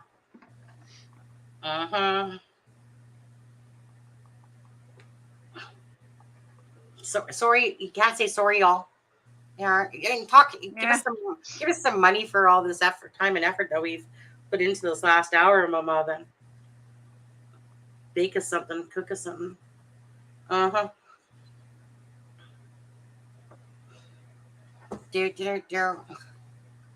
mean, the dude knows he was supposed to be on. This guy gives me a headache. He's a great guy that, like, you can tell he's got a great heart, but he's giving me a headache, and I was so stressed out today. Can you put Laura's message up? Yes, I can. It's almost probably and then the chat will clear out. Where is it? Laura's which one? The last one. This one? Yeah. Are you eating something, Adam? Oh, it sounded like one. This one here? Yeah. I was like, we can all go home. They've revealed the face. I'm going live now with BG's face. Yeah, but they think BG is Julian Powell. Are they still on that? I think. Okay, well, you know what, Laura? Don't keep us in suspense. Tell us when you know who the BG is. Laura, go undercover and then come back. Yep. And if it's not Keegan Dunker, well, if it's reconnaissance mission. Wait, Aspen Connor. I don't know if the guest you were all waiting has the same thought as me, but I want to know for sure. Right. And Chaotic, you had asked me to email you, and I did not write down your email. So if you could drop me your email again, I'd be happy to. Oh, wasn't that irresponsible of you?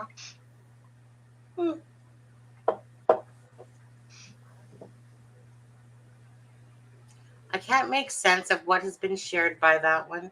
Like telling a bunch of stories without clear plot. Thank you. Yeah.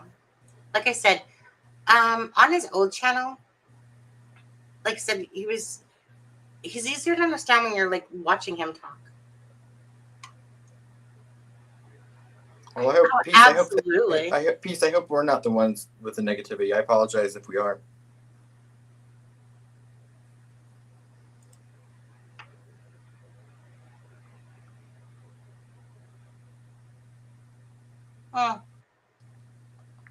Are you feeling negative vibes? A little bit. Not from you. But I feel them a little bit. I don't know why. It's probably because we're just waiting. For me. Yeah. Michael, hurry your ass up. Let's go. And you know, I told you I wasn't crazy about the just showing the Facebook things that without proof. Yeah. But it's not your fault, Sonny, at all. Mama says he should be heading over. Oh, thank you, Mama. Oh. Hmm. Sonny, will you mod Chaotic for a minute so she can drop me her email? It won't show Oh up. yeah, I can give her. Yeah. Let me just go. I forgot it won't let you put an email address in the chat. Let me go. Where is she? Chaotic.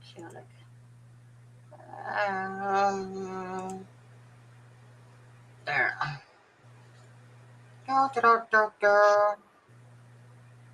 Girl has this one.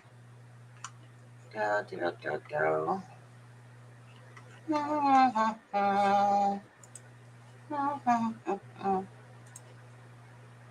Oh, my brother-in-law. He's not feeling too good still. Yeah. He's been mostly sleeping today because his came towards the end of the week, even though we thought he had it already. But it's kind of like me too. Well, I felt it in my chest though, like my husband came out with his first. Yeah, but anyways, yeah, because both me and Ryan showed negative, and then mine finally showed positive yesterday, and his showed positive as well. But for him, he's just going through all the symptoms now. So he's probably on maybe day 3 or 4. Is your husband all better?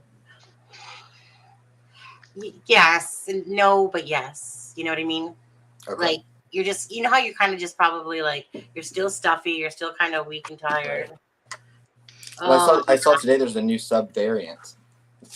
Mama, Just he knew darn well I told him to be here over an hour ago.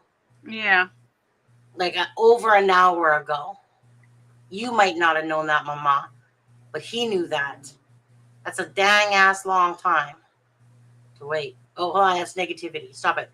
But I positively. You positively told him to get his ass on. To get his ass over here, yeah. Today was not the day to be over an hour late. I was already at 10 from today with him just because I've been frustrated at the emails and can't understand half the shit that he was saying. But yet, by the same token, I realized that he is a great guy, has a lot of passion, and he has a lot of truth. Right? Now what's he saying? Send the link. Dude, I literally sent you the link. Maybe he lost it in the chat or something. How? It's only 2 emails away from the I just sent him.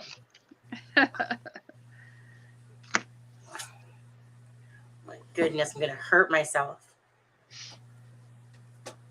Dear. Okay. I don't like to be stressed out, and this has stressed me out today. And it's totally going exactly how I didn't want it to go. But whatever, it is what it is, right? Gotta get lemons and make lemonade. Boing, boing, boing, boing. What am I looking for? Oh, yeah, I'm looking for the link again. Okay, more. Copy. Dude, I feel like if he was my child, I'd turn him over, spank his ass. Just like that. Just like that. Just like that. Today was not the day. Yeah. Chinga, that is shady. Maybe for another minute. Yeah, maybe he's right beside Greeno there. Laura says no, they didn't. Laura says they named Keegan Dunker. Doesn't surprise me because Frank Meister messaged me today and asked me what Keegan Dunker's alibi was. He did. Didn't you say that? Keegan Dunker doesn't have an alibi. He wasn't doing bad shit, remember? He doesn't, right. That's what I told him. His alibi. That's my alibi. answer to everything now. Yeah, like, oh, what are you doing? I'm like, I'm not doing anything bad. I'm not doing any bad shit. This is the same thing that Garrett said. And like I said, Garrett never mentions Keegan's name. He'll mention all the other ones that are his good friends, but he won't mention CJ's name, and he doesn't mention Keegan Dunker's name. Okay, he'll mention he'll mention the other one. Oh my God, look who it is. Oh my God, you finally made it. Yeah, I'm blaming Mama. Yeah, you know what? I'm blaming Mama, but I'm blaming you because you knew you had to be here an hour ago. Hey, she was the one that kept me on the phone. Oh yeah, no. But see, this is what you have to do. You learn this shit in life. Mama, I love you, but I need to get off. I need to go on a live with Sunny right now. And so how are you doing? That's quite the wrinkly green screen. Yeah, I didn't iron it. It didn't work. That's not. You don't have to use that. You have StreamYard? Not yet. Oh, okay. So yeah, okay. I mean, what's wrong with your? Is that inside the house or outside? This brick. Oh, that's actually inside, and I'm actually sitting by the fireplace. That would have been a better background. The fireplace. You know what? I know, right? It's all good. Welcome, Michael. Thank you for finally making it. Mama, you go sit in the naughty corner. Hey, she's in the naughty corner right now. Yeah, but did she know that you had to come on? Oh yeah, and she's like, oh, I didn't mean to keep you so long, and I'm like, we started getting to talking. Some of the things I sent her, and like I was showing you guys. She's like, holy crap, and she just kept going and going and going. Once I learned, once you get her going, it's hard to pump the brakes and be like, okay, give it a second. I'm just gonna say, I'm just gonna say, I mean, that's the pot calling the kettle black. I'm sorry.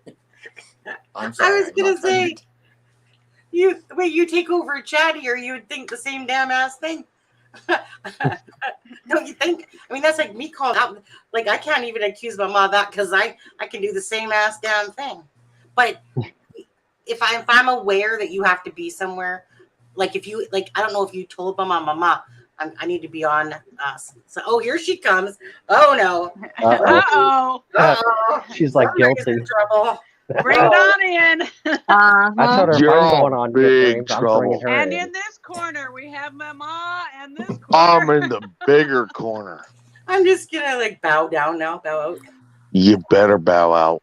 I know who you are. I know where you live. Yeah. I do true crime for a living. Rawr, Rawr. rawr. Who is that? That's Richard. That's my mom. It's not me. What are you talking about? Yeah. I couldn't figure out where that voice was coming from. What? That's her sexy trucker. You have no idea who I am.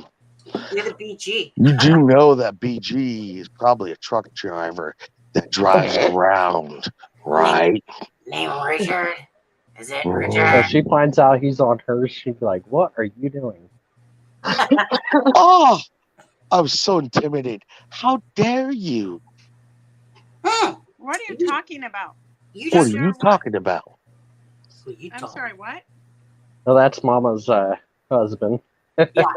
What? Me? Never. Well, unless Mama has that deep of a voice. I have to be honest with you. I've been getting on Mama. All this time that Mama's not been getting on this live, I've been getting on Mama. And the reason I've been getting on Mama is because I've been trying to get her to do her own channel, not Sunny's channel.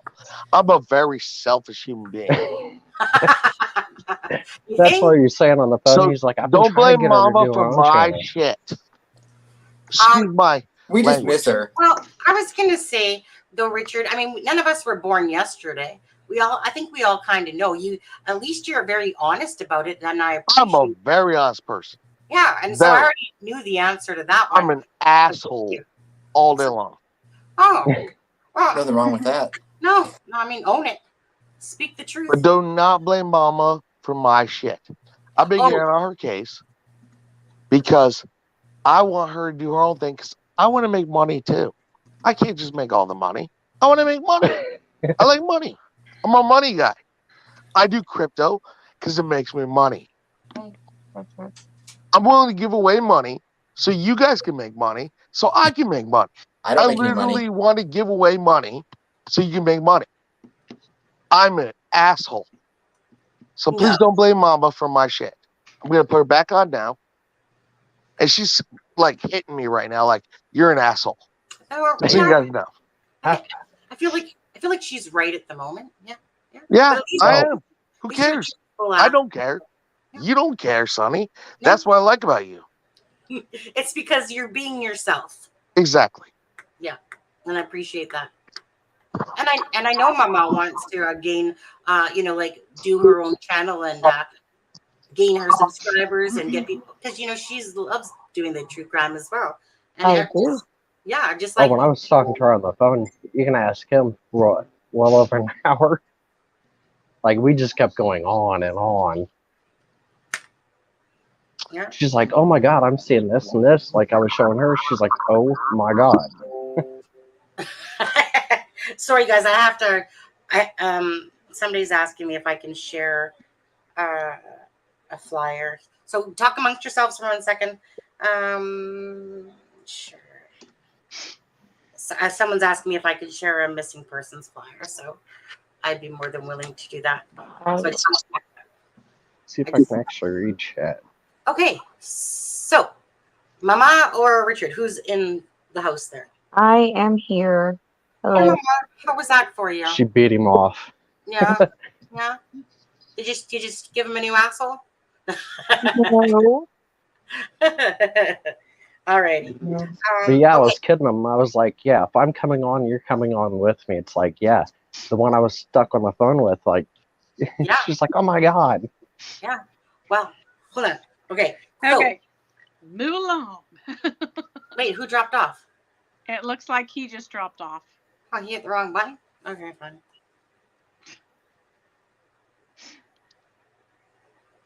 Let's move along. I hope his phone didn't die. Mm, Oh, that would be, oh my God. I think I couldn't take it if it did.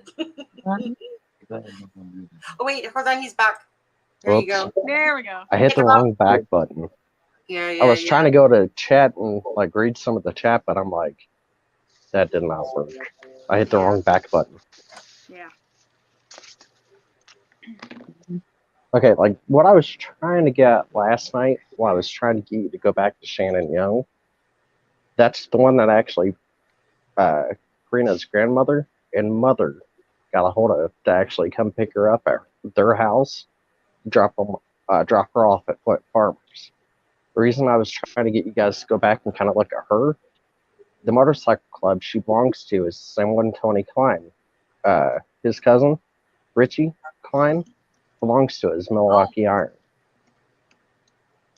Sorry. I'm caught between somebody's trying to send me a photo, okay, that they want me to put up. So I'm going to put that up during the live once I verify it, of course. But sorry, Michael, can you just restart that for me so I can hear properly? I apologize. I'm not very good at multitasking. Okay, well, I kind of showed Chrissy this earlier, like yesterday when we got off. I ended up showing her some of the things I was trying to show you guys on the comments. Oh, But, you didn't understand? but what I was getting at is Tony Klein's cousin, Richie Klein. Okay. The motorcycle club he belongs to is called Milwaukee Iron. And when it comes to Milwaukee Iron, they actually have a case. It is a former president of theirs daughter that actually got murdered, and they know who did it. I have a former member of that club actually saying, we know who did it. We know where her remains and everything are, but the thing is, Milwaukee Iron,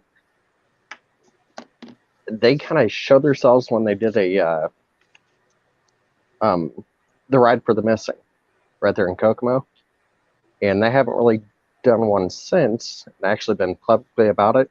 And the reason being is, like, how dare you guys come on and try to do a ride, make yourself some money, but at the same time you're saying it's for the missing, when you yourselves know of a missing case within your own club.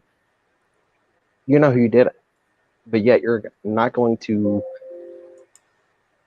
get this guy any kind of jail time because you want to take care of it in-house, is what they call it. Instead of jail and cops taking care of him, this guy's been running around for years now, and they're supposed to be doing it in-house, taking care of him themselves. They haven't done it. But that's one reason I wanted to bring up is, like Shannon. At the very beginning of Karina's case, her grandmother and mother had Karina picked up by Shannon at their place and dropped off at the exact house that she was running from when I actually stopped and helped her. But I just want to bring that up. Then when it's Abrianna Walter, if you look up Shannon Young's friends, you actually see, and I actually showed I'm on this the other, what was it, last night? And then early during today, and I actually showed her, I was like, if you look on Shannon Jackson Young's friends list, you're going to see Walter right there. So it's kind of showing when I got dragged into all this, helping Karina, at the very beginning, you got a person, then at the very ending, like right now, a recent case, Keegan, it's done a full circle. Does that make sense? The same drug ring, same names. Yeah. All it did was a full 360-degree circle, and now we have like Keegan Klein, Tony Klein, but it keeps going back in that same drug ring.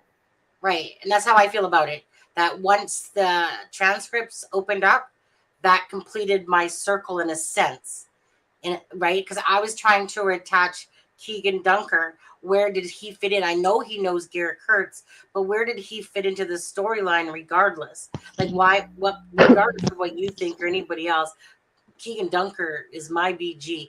I know for a fact it's not Gabe Ellis, and even if it's your path. And oh, by the way, which reminds me, what's his name? Matt Sullivan.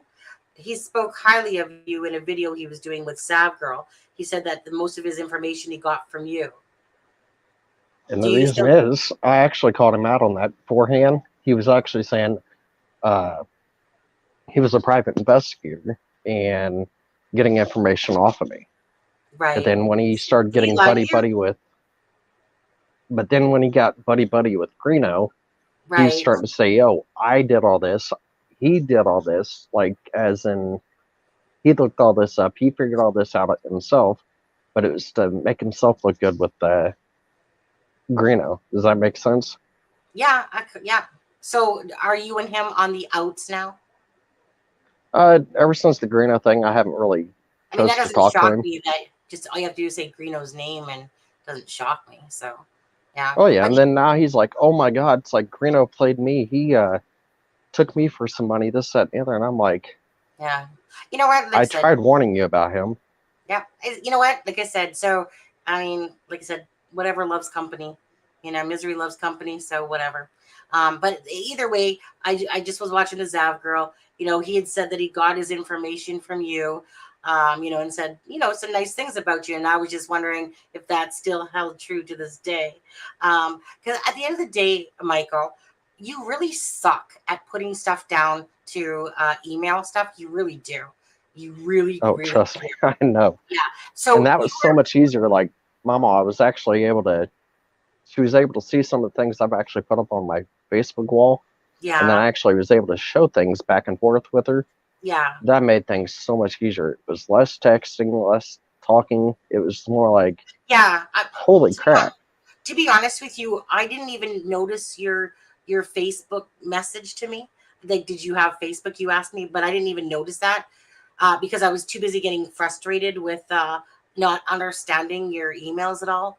You know what the thing is that with me, I just want, like, even though I know I can tell a story forever, but the thing is that because I don't know where to start, it was like, it's like, I just wanted to just tell me about the story, you know, tell me who's involved. That's what I need to know. But it's like, you're like when someone's talking and you're starting in the middle and you don't know anything about these people, you're saying that they're connected and you're like, look at this, look at that, look at this. And I'm like, dude, I work full time. I got my own shit to do with Delphi. I don't have time to keep looking at this thing, like, because it's not my baby, Karina McClurkin. But yet I know it's intertangled with Delphi as well. And it's not that it's honestly, I'm just exhausted, Micah. Just like I know. One thing, if you can pull it up, the email I got from Detective Hammond. Oh, okay. The one with the picture? No, it was actually the picture I sent you, and it's actually the email from Detective Hammond. Is there I you can go ahead and pull that up? Okay. I didn't recall that there was an email from him. I remember seeing the picture with the email. That one? Yeah. Okay. Okay. So well, give me a minute. And sorry, go ahead and continue on. And I was just gonna say, when I was watching your videos when you're talking, it's way more crisper and clear to the brain, you know, for me. So I'm just saying that overall, I can understand, because me and Adam both were like, look, I don't know. I can't understand any of this.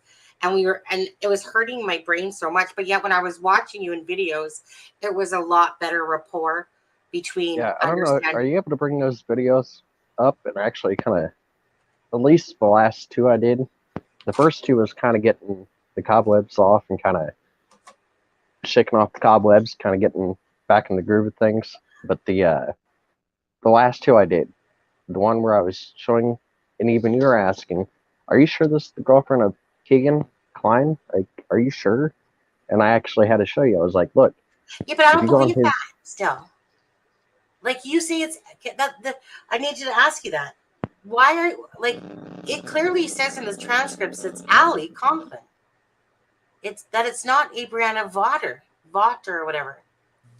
If you actually go on his Facebook right now, and pull up and look down, it's in like 2019. Yeah.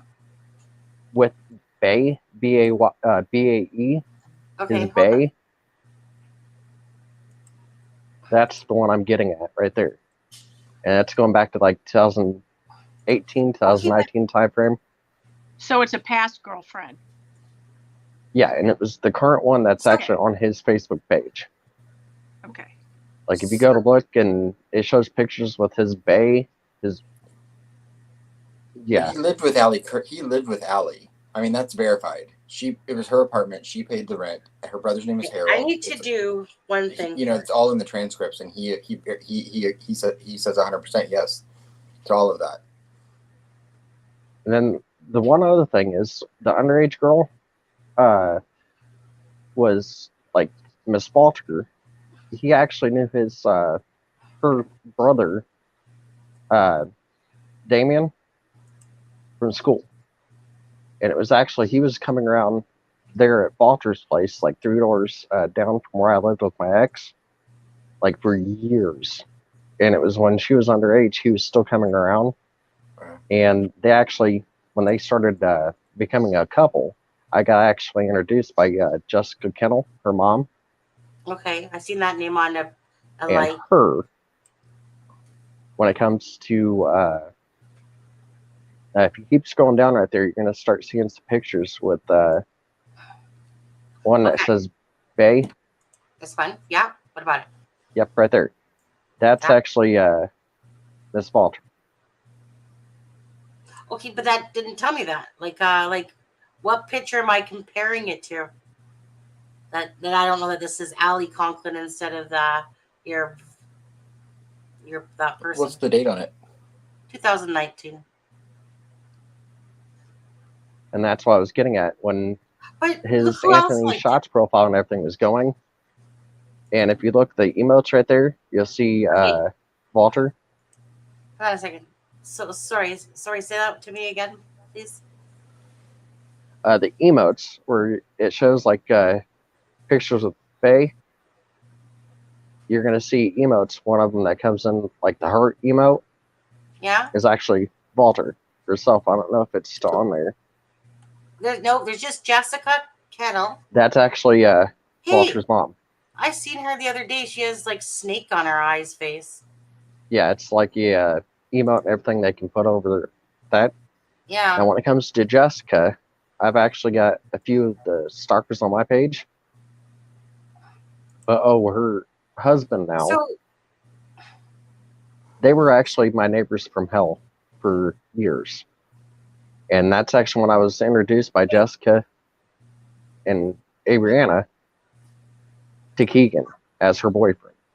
Sonny, can you go to that girl's page, the one that he says that is, the vulture? Can you go to her Facebook page? which so is which see a one's picture that? of her?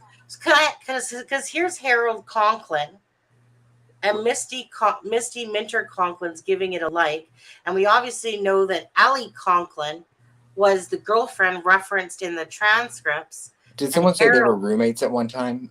That And the vulture girl and Allie might have been roommates at one time? Say it Yeah. again. I looked at the address, but it wasn't really showing much for that Votter chick. So, what do you want me to do, Michael? Actually, if you look up Walter, she's actually sitting there with friends with Keegan on her friends list. But if you keep going down to Spokane, Washington, move to Washington, Oh, you're going to see it on down. Yeah. And that's where Jessica comes up and is like, you guys moved? Not even realizing her own daughter moved. But during the time frame, she was actually dating Keegan. Keegan and her were a thing. And this is back when Anthony Schatz was actually still active and still going. And this is before 2020. Like, Allie and him are together and all that. But So wait, when did Allie Conklin get with Keegan Klein? that's the one thing I'm trying to figure out right there is the time-wise. Because this is where I've actually got a close friend that actually went in from school and actually church knew Adriana. And this for years has been a close friend of hers. She actually ID'd and she's like, I can tell with the pixels and all, this is Adriana. Yeah, that's It's like, without a doubt in my mind, that is Avery. But I know what the transcripts say. That's what I'm confused with. But that's what I'm getting at. When was the transcripts? 2020. This is after they were already a couple, already a thing in the past. And this one, Allie comes into play. But during like Anthony Schatz, that profile and who he was running around with was Adriana. And this, like I said, I actually met them and was actually introduced to. Right. Okay. He goes by Keegan, like instead of Kagan. He went by Keegan. Thank you. Thank you so much for saying that. Keegan. And that's how I was introduced to him. Hey, this is Adriana's boyfriend, Keegan. And me being a gentleman and everything, shook his hand and everything. It's nice to meet you. And then come to find out later on, what the hell? Uh-huh. And these neighbors from hell is the way I put it. My ex had two girls, and they were used to going from like the alleyway on the other side of their house to the road and back. Like that's their boundary. But when they started having cops getting called, Damien coming over, driving like a bat out of hell, almost wrecking out how many times, then fights and everything going on at that house, we actually had to keep the girls from going in front of their house and for their own girls' safety and for our own be able to breathe and know that the girls outside playing, they're fine. And with us being out there, we would not allow them to go any further and go in front of their house because of that. But me and my ex, we actually were introduced to Keegan as Adriana's boyfriend at the time. And that's kind of where I got, this is who she was with, and this is who he is with. But if you think of time-wise, when the transcripts were done, yeah, he could be living with Allie, was with Allie at the time. But back when the Anthony Schatz was going on, how he knew her was actually, I said, family friend, and I actually went to school with your brother. And he was coming around, I guarantee you, when she was underage. And each year, like 2018, she just turned 18. But before that, 2015, 2016, 2017, as the last two, would be how old she was. but he was actually coming around about the age of 15, and I'd always see those two leave, and you can easily tell they're a couple. And he was coming Talking about around Keegan when and she was underage. Brianna. Okay. Yeah, and they were always leaving. Like her brothers would get in the car, go with them, and everything. But you can easily tell they were a couple. They were a thing, and that's when I was actually introduced with my ex to Keegan as, hey, this is Ariana's boyfriend. And that was actually by Jessica, and it was actually, if you look at the picture I posted on that video. Hey, Brian, hold on a second. Let me. I just want to bring this up, just so I can get this off my plate here. Somebody sent this to me on Messenger. She asked me if I could put this up, so I'm going to put it up. So if anyone can share this, take a screening or whatever, and share it on your Facebooks, Twitter accounts, videos. This missing Ariana Taylor. And let's see, she's 23-year-old Ariana Taylor was reported missing after a vacant Chevy Traverse was found on I-65. After further investigation, it was found that Ariana's vehicle was involved in a car accident overnight, and she's believed to be missing from the accident scene. The exact location is unknown, other than near. Sorry, someone. Oh, for Pete's sakes, a house and above and below is having a thing or another thing. The worst thing I do is smoke, so every once in a while I'll send it off a no problem. Cigarette. One second. The exact location is unknown, other than near Dory Miller area. Ariana was last seen wearing a red sweater, cut up blue jeans, red, white Air Force sneakers. Obviously, if anyone knows anything about Ariana Taylor, then please contact the police at 219-660-0000 or 911. Okay, so so that's from Gary, Indiana. Okay, so again, if other people can share that as well. Wait, did you guys see it or no? Yeah. I had up the picture, didn't I? Yeah, I seen it. I don't know if everybody else did, but I seen it. Okay, no, I guess I clicked it off. Okay, so you know what? This whole hour and a bit has thrown me off because my husband has to get up at 4:00 in the morning, and he usually goes to bed about now within the next half an hour. Okay, so unfortunately, I only got about 25 minutes, tops about 30 minutes, because my husband and I need to work, but my husband especially because he has to be up at 4. So just saying on that, who dropped? Was Mama in there? Someone dropped. Anyways, okay. So, yeah. So now I'm feeling kind of a little bit rushed here. So, what is it? What is it right now that you would like me? What is it now that you would like me to show? When it comes to like the video, one I showed of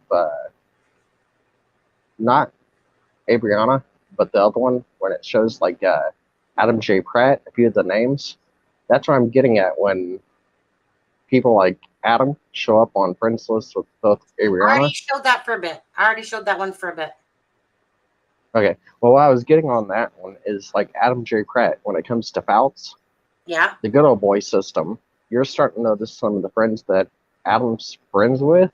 When it comes to prosecutors, it has Judge. This judge, just like Fouts, when it comes to Derek, resided over more than one case when it comes to Adam. And I'm like, how's that possible when it's a conflict of interest when he's friends with your family and you, but yet you're going to reside over his case, like more than one of them? Like, how is that not a conflict of interest? Yeah, I know. But when it comes to those videos, and one thing I was trying to show on like Shannon is, like I said, when it comes to Tony Klein, his cousin Richie, the same motorcycle club, it kind of goes into, who said it last night, birds of a feather flock together. Yeah, it's when it comes to the struggle. And I'm going to start dropping a few more videos, and what I'm going to be doing is more and more of these names. I go back in and around the struggling, and I'm going to show back to Karina's case, Delphi case, and a few other cases, but at the same time, I'm going to try to do it in such a way where it's not so confusing, Yes. and you're able to kind of start seeing more of these names Yeah. showing up, like Trev Tooley. If you look on Derek's friends list, that's another one. What's He his goes name? right back in that Kokomo drug ring, the same ring. Yeah. And like I've got on my Facebook page, one thing I was bringing up is you got Anna and Derek friends with one of them that allowed Gabe to burn Karina's remains right there in Cutler, Dusty Hooper. And one thing when it comes to Anna, and I was kind of upset with her when she did this, is when I dropped the name Dusty Hooper and explained to his role and what he allowed happen at his property, Anna went in, and shortly after, like, meeting her in person, it was shortly after we left, she didn't do it right there in front of my face and delete it, but she actually deleted herself off Dusty's friends list. Right. Derek's still on there, but then when it goes into her and her family's been family with the Gars for years, and I'm like, nothing to see here. I'm like, that's a pretty big issue. You're friends with more than one suspect around more than one missing or killed case, and there's nothing to see here. Like, everybody's overlooking that, not wanting to look at it, and I'm like, to me, that should be looked into a little bit harder. Does that make sense? Yeah. Yeah. And when Dusty and Dusty Hooper, friends with Derek still, and was friends with Anna until she deleted herself off of his friends list, it was after I actually let the name slip. A friend of mine knew I was going to do it, and I just did it to see, already Reaction. documented that she was already on his friends list. Yeah. But I wanted to see if she would hide herself, delete herself, what she would do, and she did exactly what I thought she would do. Oh God, he's seen that. That's another missing killed case, and to be, like I'm saying, everybody's looking at Delphi as a singular case. In order to actually get justice, is you've got to look at it as plural, more than one. And Karina's being the first and third, she was disposed of, that I'm hearing now, another train bridge right there in Carroll County, 126 days for the girls. And his typo on here, he said the fourth set of remains, it's supposed to be third. And you see up there, that's the Delphi investigation is what it's in reference to. And I sent him everything he asked for to continue to go forward with the investigation. Okay. And was keeping in contact with him. And yes, there was another investigation started, and it is still active, both with the prosecutor as well as the sheriff's department. But yet, this isn't information the public needs to know. There's another missing killed case before the girls. This is not the first case something like this happened. And then when Delphi happened, they're trying to play it off as almost like nothing to be concerned about. Like, oh, this is just a one-off ordeal. I'm like, no. So wait, When it comes to Karina's, it's concerning. what is the point of me showing what's in front of us here? Like, what is this meaning? Because from what I see, it says the detective Kevin Hammond with the Carroll County Sheriff's Office, you sent an email stating that there is a fourth body in Carroll County. I would like to see the messages. You have proof. If you could forward them, please, in an email, or like to review and hopefully go forward for the investigation. So, and I sent him everything, including where Alan Tinker was wanting to talk. And you haven't heard anything back, or no, it was like it after he said he opened the investigation with Karina being the first and third victim. Yeah, it's like it went silent. So I went to the prosecutor's office and the investigative prosecutor, Steve Mullen, and I've got every text still with him. Yeah. And he's telling me there's nothing you can do. I'm like, there's a first and third missing and killed case in your county, remains still in your county. And you're telling me her witness, there's nothing you can do to get me, like, you know what I mean? to help me get this accomplished. Yeah. I'm like, is it going to take us? Seriously, I'm feeling it's going to take us, me and a group of people going out, actually finding remains, and the DNA coming back that is Karina. And if it's coming and we find them during a second train bridge right there in Carroll County, that's not going to look good on them. I'm sorry, but when they refuse to do anything like such, like so far, it's concerning, especially we find remains near a second train bridge, and we already showed 126 days before Delphi. So you haven't had cadaver dogs there? And that's another thing we have to ask, and Carroll County has to call them in and ask them to come in. And you as public, we can't just be like, hey, can we have cadaver dogs show up? The law enforcement in that area, that jurisdiction, has to allow it to happen. And I actually sent an email, and I can show you that email to you, where I actually sent an email to Toby Lesley asking if we could have like Midwest Search and Rescue, their cadaver dog team, come in. This Midwest Canine and silence. And that's where I'm saying, the public, you want justice for these two girls. I understand that. But there's a third missing killed case where they're refusing to even let you, as the public, know about it. That they have an open investigation, both their departments. Yeah. But nothing's being said about it. And if you got to think about it, it'd be the, 7th murder in that county in that same short time frame. You got the Florida girls, the 4. You got the Delphi girls, and you got Crennis. That's 7. That's 7 murders. Sorry, sorry, the first person on the list what was the name? Pratt?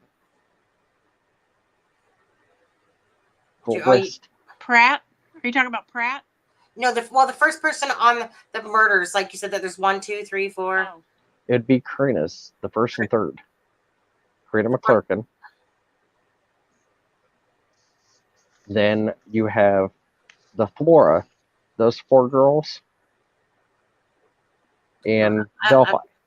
That'd be all 7. Okay, gotcha. But there's an 8th hidden one, and that's the one, Alan Tinker. When this individual, Jeremy Patterson, was stabbed by Alan Tinker, that'd be 96 days after Delphi.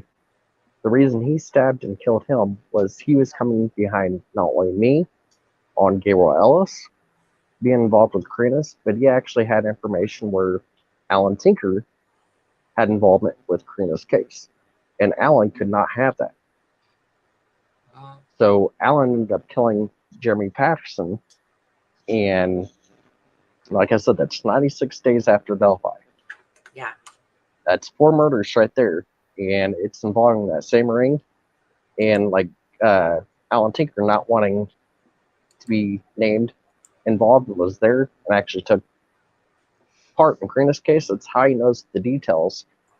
Her remains were burned in Cutler. He actually know they were dismembered, as well as other fine details that somebody, like just me, if I just said that without showing you guys where I got that from, you guys would be like, how the hell does he know that? Do he have involvement? But Alan had these fine details down to even named Cutler at the very beginning as wanting to talk. And it was right before he was to plead guilty. He got 10 years. And yes, only 10 years for killing a guy. And his mom actually came forward with and showed Sherry, Karina's grandmother, where there was information that she had. The reason Alan Tinker killed her son was because he was coming forward and was going to say this, and Alan had involvement with Karina's case, but yet, like I said, Alan made sure that didn't happen. He coded him before that was able to happen. But I can't stress enough, one thing I'm going to be starting to try to show and like you said, it's kind of confusing if you're not following along, is the one thing I'm trying to show is plural, not singular, plural. In order to get justice, you got to look at the girl's case as more than one. And it goes back to Karina's. And the ones involved with Karina's, like you were saying in the email, did I ever say Gabe Ellis is the only one involved, and it was at his hands did Karina die? No. You think he's the BG, correct? Because I was gonna say, one of my friends, Jenny, who knows you, she said you will have nothing to do with thinking it's anybody but Gabe Ellis. That you don't want to hear about anybody else. Like, no. Far from it. Okay. That's far from it. But I'm saying, okay? yes, was he there? Yes. Did he have involvement? Yes. Yeah. And I even asked Anna, did they do touch DNA on either of the girls' shoes if they were with them, like shoes-wise? And Anna was like, wouldn't they already have Gabe Ellis's DNA? I was like, this is 2 years before the 2019 order where any felon would have to submit their DNA. Gabe Ellis was arrested 2 years before that, and they can't go back without a warrant to get his DNA. So I had to explain that to Anna. They would not automatically have his DNA to roll him out. You have to get a warrant and have an issue to get the warrant, and that's where I'm getting at when it comes to his mugshot. And if you look on the mugshot, like right here, and his cheek, and Mama, I'm actually having her kind of break that down. If you can actually, with a computer, what makes no sense from other shoes is they're too wide. Too wide of a sole won't fit. But a Chuck Taylor would fit perfect from here to here. I'm sorry. And it almost looks like... I'm lost. A foot on the face? A shoe on the face? Gabriel Ellis is the 15th, the mugshot. If you look, like I showed in one of the videos, I'm going to be showing, like right here, if you look right here on the nose to his cheek, there's going to be 2 marks and a fresh black eye starting, real bad swelling on that face. And I'm starting to wonder if it was actually a kick by one of the girls. Oh, when he went to go hold him down, they kicked him square in the face, and that's where the 2 scars that were still fresh and still red. And it wasn't old enough to have the black eye starting. It was just the swelling and the start of the black eye and his mugshot. Like if you pull that up at the February 15th, the mugshot, and actually zoom in, you'll see what I'm talking about on his nose and the cheek. Okay, but I don't think any of us are going to be able to determine if it's a foot. Oh yeah, it's just something I brought up, and I even brought that up to Anna.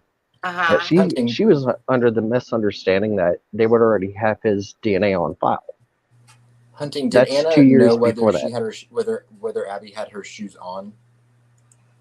And that's one thing I've been asking. Were the girls found with their shoes on, off? Well, we know that there was a black Nike found, and that would have been Libby's. And Abby was wearing Converse, but I never heard anything about whether Abby had her shoes on or not. So I didn't know if Anna had known that. And that's one thing I've been trying to ask around. It's like if she had Chuck Taylor's, and the only reason I brought up Chuck Taylor's is when I looked on the bridge picture. Yeah. If you look down on her shoes, and if I went through and I actually went through and actually different shoes like Nikes, everything like that, when it comes to the width of what is shown on his cheek and his nose, other shoes, they're too wide, they're too big. They wouldn't have like what a Chuck Taylor would when it comes to the narrow and be able to show like the 2 points where they match up.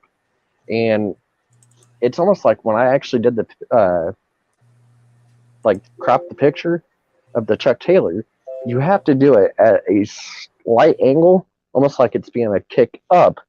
Like he went to go hold the girls down, and one of the girls got a kick up, like from being held up, and was able to kick up and got him square in the eye when he went to go lean down. Okay. And if you don't do that, the width doesn't make sense. until you start angling it in such a way where it was almost like somebody went to go laying down, like he went to go laying down to hold one of the girls down, and the girls kicked him up. Right. And That's if very you plausible. actually, I mean, if that's somebody why I just, actually messes around, you'll start noticing what I'm talking about. If it was just a straight kick, the width would be too much. It'd be right. like a point of a toe, like the like a Converse. Mhm. It would be that would be able to match up directly right there. And like I said, in order to have the issues he had going on, the fresh black eye, the swelling of the face, I'm wanting to say one of the girls, he went to go hold them down, like leg wise, and was able to squirm away and was able to land a kick. And if one of those girls landed a kick on his face, that might be something that actually, if they do the touch DNA and actually look back and link his DNA, that could blow this wide open. And it's Right. something, another thing one of the girls did, like the video, the pictures and everything. It's like, well, it'd be another thing. The girls helped solve their own case. And it just took somebody to bring up the whole mugshot, that area on his face. And if the DNA is actually able to get a warrant for his DNA, that could be able to lead right there. And if it wasn't him that actually did the whole thing, he's going to give up names, who was there, who was with him, who took part, what their role was. You know, he's going to roll on everybody that was involved. And in order to save his own rear end. You know that as good as I do. If he knows I wasn't the one that killed these girls, and I know who did it, and I know who was there, he's going to start spilling everything. But I got a feeling it's going to take down to more people bringing up that picture on his mugshot. And look what ISP even said. When it comes to individuals being involved, drastically changing their appearance. When it comes to like Gabe Ellis, he had a goatee going and long hair, like me and you, when he was actually on the run. And then you're a I don't white know a lot guy, about Gabe Ellis, so I mean, I'm just listening to you. but yeah, well, when, you know, being white, it's like when you go to shave or cut your hair, it takes 1 or 2 days being out in the sun for your skin tone to actually go from like Casper look, like in his mugshot. This is what he was pretty much looked like on the run. But Okay. if you actually look up the February 15th mugshot, that's the one I was going to bring up. This Well, the which one one. is this one? This is back in January when they actually found the child pornography and Okay, all well, that on his cell phone. because I typed in February 15th, mugshot, whatever. So which one is it, please? If you actually look up just Gabe Ellis, Howard County Most Wanted mugshot.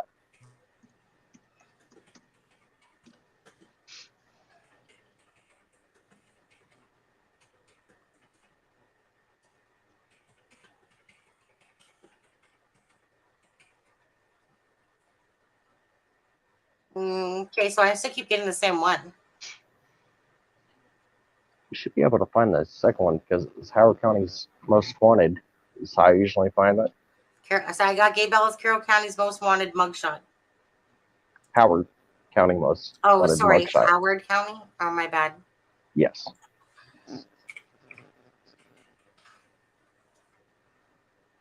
Still the same.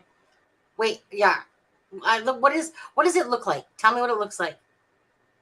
It's Are you? bald face, bald hair. This one? Yeah, the bald Yes. one.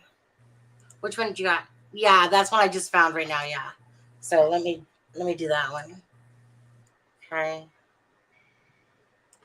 Actually, can I? No, I'll just save it and then pull it up. Okay. So 1 sec there. And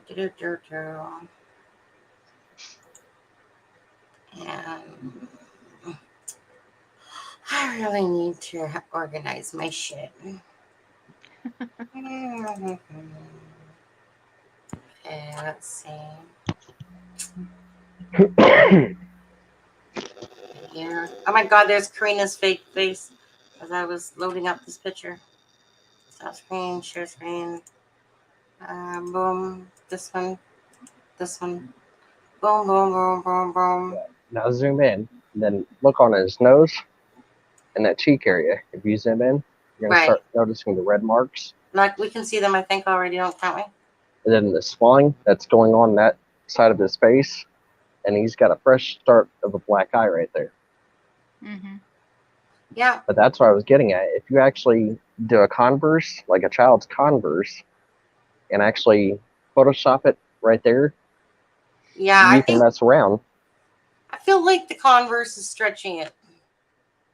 I feel like that's something that's like why would Well, you? the reason I said a Converse because the width.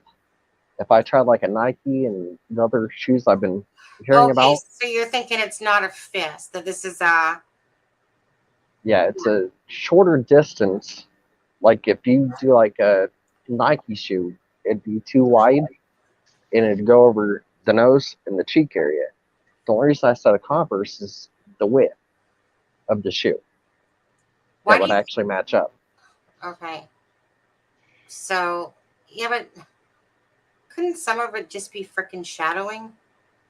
But like, like when I look at pictures from looking at tons of pictures, especially of Keegan Ass's face, Keegan Dunker's face, it's like some pictures, they look, you know what I mean? It's like pictures are very known to have what seems like something, but it's not because it's all because I actually messed around with, like you said, the color hue. Here, yes. And I can see the swelling right underneath his eye there. I do think that's a bruise. I don't know if it's from a shoe, but this I do see. And it's purple. Yeah, it's purple. Mm-hmm. And you can see how the white the skin is there. That's what my skin does when I bruise. Yeah. Like but it the only reason I said his shoe is right there where you start having the bruising from the black and white, like showing. Uh-huh. And then under it. Well, yeah, I can see that. Possibly. Yeah, I just think if you look at his left side of his face, it's kind of red as well. And it's just because this one's showing in a different light. Like I can see the swelling here, and I could possibly agree on this one. I don't know. I actually asked somebody out at the jail. It was actually documented that he actually did have the scars and that going on. They have documented that. That should be in his arrest record then. I was talking about the red mark. Aren't you saying that that's a red mark from? Isn't that what you're saying? The swelling's above that. Yeah, the swelling's right here. Yeah. Yeah, are you able to zoom back in on that? The reason I said coming from the like downward motion, almost like going to hold somebody down, is that where he got kicked right there, and in between those two marks, I feel like it was an upward angle when he went to go hit lean down to hold somebody down. This picture has been modified. This picture I'm looking at has been modified. You can see it right here. You can see that this picture has been modified. Can you see that, guys? Right here. On his right here. No, like right here. Like literally, it's like a square patch from here to here. That you can see that this is like. We can't see your cursor. Oh, my bad. I don't have that one up. Hold on. 1 second. Okay, right here, you can clearly see a straight line here and here. Whatever reason, like this has some sort of modification to this picture of some sort, or because it's almost like they brighten it up. No, it's not. Yeah, no, but you know what? You can. It's almost like if somebody laid a layer of tissue paper on his face, and you can see the lines going straight down here and straight down here. It's not light. Is it light reflecting? No, absolutely not. This is clearly, if I was to lay over something, like if I was playing with the layover mode, it's not like, I'm not saying that that's exactly what it is. I'm just saying that I can clearly see like straight angle lines as if this was modified, this picture. Like, I don't know, maybe it's just that, I don't know, the pixelation of it. I don't know how to explain. I did kind of notice that when I was looking at it. Did you notice it? Up here, it does not look right. Yeah, it doesn't look right. It doesn't. And if you look at actually his scar right here, it's hidden. It actually overlays and actually hides the scar right there. Whoops. My bad. Hold on. Yeah. You see what I mean on the scar right there on his head? Yeah. It's almost like when someone's lining up something. Like that's what it reminds me of, when someone's lining up something and here's the at line. first, like Deb said, I thought it might have been a flash of lighting. But then if you look actually over on like this side of his head, yeah, it ends abruptly. Like you said, it's that's just something. It's almost to throw your eyes off instead of looking from like here to here. Yeah. It's almost to throw your eyes off and kind of your attention goes up here. It's just weird. I did notice that when I looked at the thing. And another thing I did look up, just the transcripts. Yeah. Was he harmed in any way, being taken down, being arrested, getting booked? He has the same marks on. He has the same thing in his other mugshot. I think it might just be the. So it might have been the flash. I think it might be the flash on his skin, because if you look at his other mugshot, he has the same. It's in the same place. I think it's where the light is focused on and flashed on. Yeah, I mean, like when I zoom it in here, like it really does look like someone put a piece of paper and drew a line. That's how it's coming across. Whether it's the lighting or not is, I don't know. We got to think like. And they may have taken it through one of those box, right. With a focused flash. Yeah. Which would create a straight line. Yeah. But yeah, I did notice it was a little off on that picture. Because it's like having a layer over top, and you're like, something's not right about this. But at the end of the day, I went through and found more than one mugshot. Like there's different hues on different mugshots, and it all depends on like it's weird. I guess at the end I actually went in like different colors and different hues, turning it into like a sketch, like a cartoon. I actually did that, and actually you'll start noticing some of the things like you brought up, like it kind of goes away when you turn into a cartoon, and you can actually see these a little bit more vivid. Okay, my point is this. My only point is this. It's kind of like how I deal with the BG for here. How is that going to solve the case? What is that going to do to solve the case, though? That's my point. If his DNA matches up, and it's be a touch DNA on the shoe. Yeah. Okay. It's going to place him there at the scene. Okay. So they have. And one of the girls physically making contact with them at the scene. And it's not going to name him directly. He's the only one. And if he knows there's other people involved, their roles, in order to save his own rear end, he's going to want to come forward and be like, look, this is who did it. This is their role. This is what they did. Okay. And it's just like Keegan. It's just like him now. He's trying to save face and actually cover his own rear end. Yes. Gabe's going to do the same darn thing. And the thing is with Gabe, when it comes to Flora, the girl that actually is Tina Riddell's sister, Tina knows a hell of a lot more than what she's willing to come forward on. Let's talk about that for a moment. Tina Rondell, she makes mention about Keegan Callis, Elijah Cook, all these different people, that were picked up her daughter Megan or whatever. She now isn't, so just correct me if I'm wrong here. Tina Riddell's sister, someone said that's the one that's Gabe Ellis's girlfriend. Is that correct? I want to say I know Heather Ferris was at one point his significant other. But what I'm hearing is why she took the charges for Gabe was she was dating Gabe at the time was Christy Lynn Martin. So is it Heather that took the charges? No, it's Christy Lynn Martin. And that's actually Tina's sister. Okay, yes, that's what I was going to say. And she lived in Florida. Right. And she was dealing in Florida. Oh, yes. And one thing, nobody really wants to look at the girls, the mom, she's not in the scene anymore. She doesn't really say anything much about the girl's case. And the first moment she could, she moved out of state. But if you actually look up like her history, she had issues with drug addiction, and who would be one of the main dealers right there in Florida, small town, Christie. And what I'm hearing, I'm not saying this is exactly what happened, was Derek rolled on Gabriel Ellis to try to get him busted, and that's when Christie stepped up and took the charges on the dealing in meth, and went in, got booked in and everything for dealing in meth, and she took the charges in place of Gabe.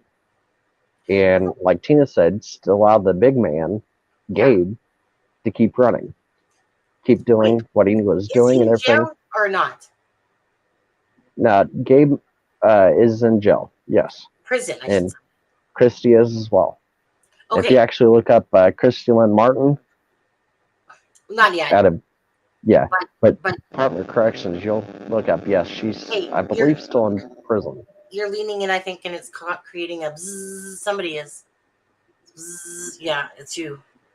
Yeah, so I think you were getting too close to something. But anyway, so Michael, if is I heard Matt Sullivan say that that Gabe got like 20 years. Yeah, and if you actually think in Indiana, we have it's due one day, you get credit for two. He'll get in out half the time if he's lucky. Right. So I got a bad feeling he comes back out, the desks are going to pick back up. Mark my words. So, is Jeffrey, do you know who Jeffrey Ragan is? I'm sure you do. That name does sound familiar, yes. He's a big meth dealer out there as well. Supposedly he ran the bridge area. And if you actually look up Gabriel Ellis's, it's about 50 feet from actually where Derek stole the ammonia at the co-op on 100 South and Prince William Road. Where Gabriel Ellis and Heather Pierce got that bust manufacturing ammonia. Oh, yeah. And notice Derek refused to say who he was going to give the meth to. Not meth, but the ammonia to manufacture meth. He refused to give out the name. So you're saying it was Gabriel Ellis or Jeffrey Ragan? My money, yeah. I don't want to say it was actually T. Gabe to make the meth. And everybody's like, well, if this is a cartel ran drug ring, why are they making their own meth? Certain recipes, and if he actually got the approval by the cartel to make their own meth, and it's got to meet a certain quality for them to sell it, and he passes it, then yeah, as long as they get their cut, they're not going to have any issues with it. It's just less money they have to spend getting it shipped up. So the Inquisitor is saying Jeff Ragan was on electronic tag at the time. The time of the murders, you mean, the Inquisitor? Because there's Jeff Ragan Sr. and Jr. Let me just say, there's nothing good about any of these people. Like I can just look up their histories, and actually Jeff Ragan Sr. had a home in Las Vegas. Fancy that.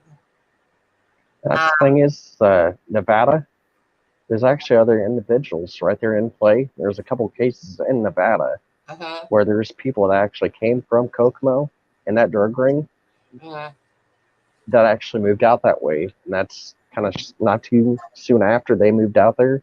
Yeah. Those cases happen. And that's another state I've actually shown when it comes to Nevada and like Vegas.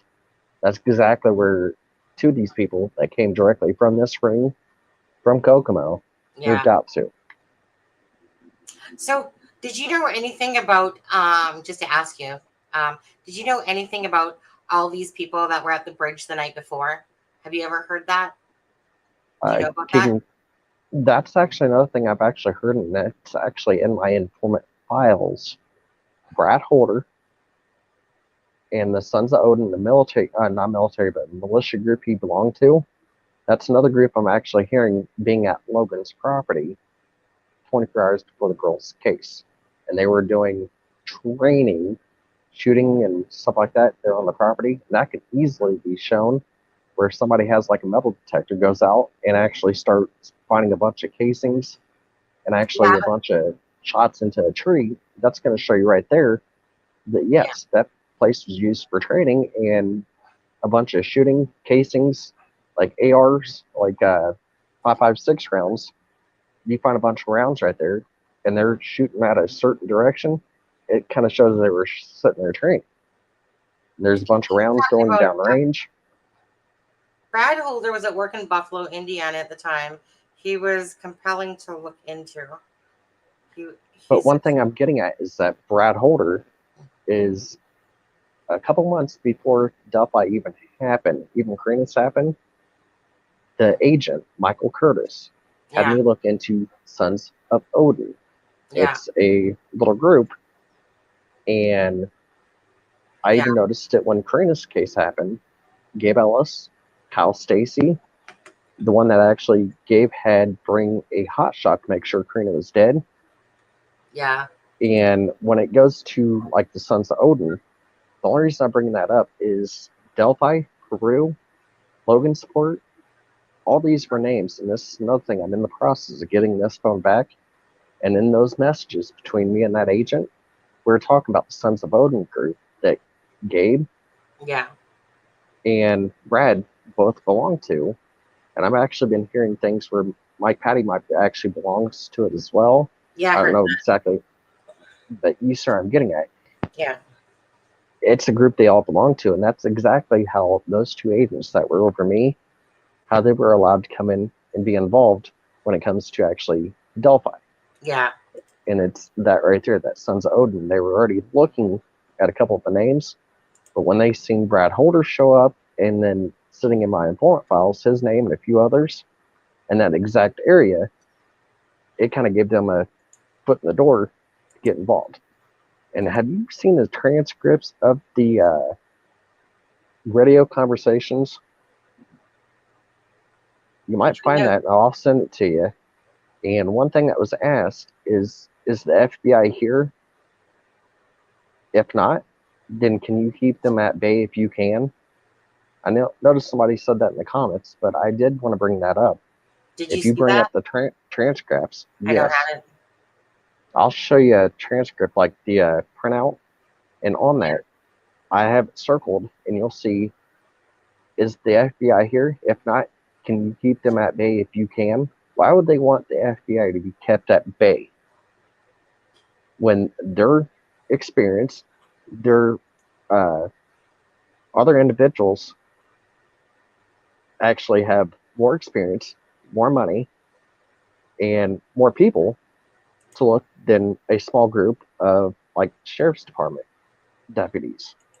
They don't have the funding, don't have the power like the FBI does. If the FBI was there, why would you want them kept at bay if possible?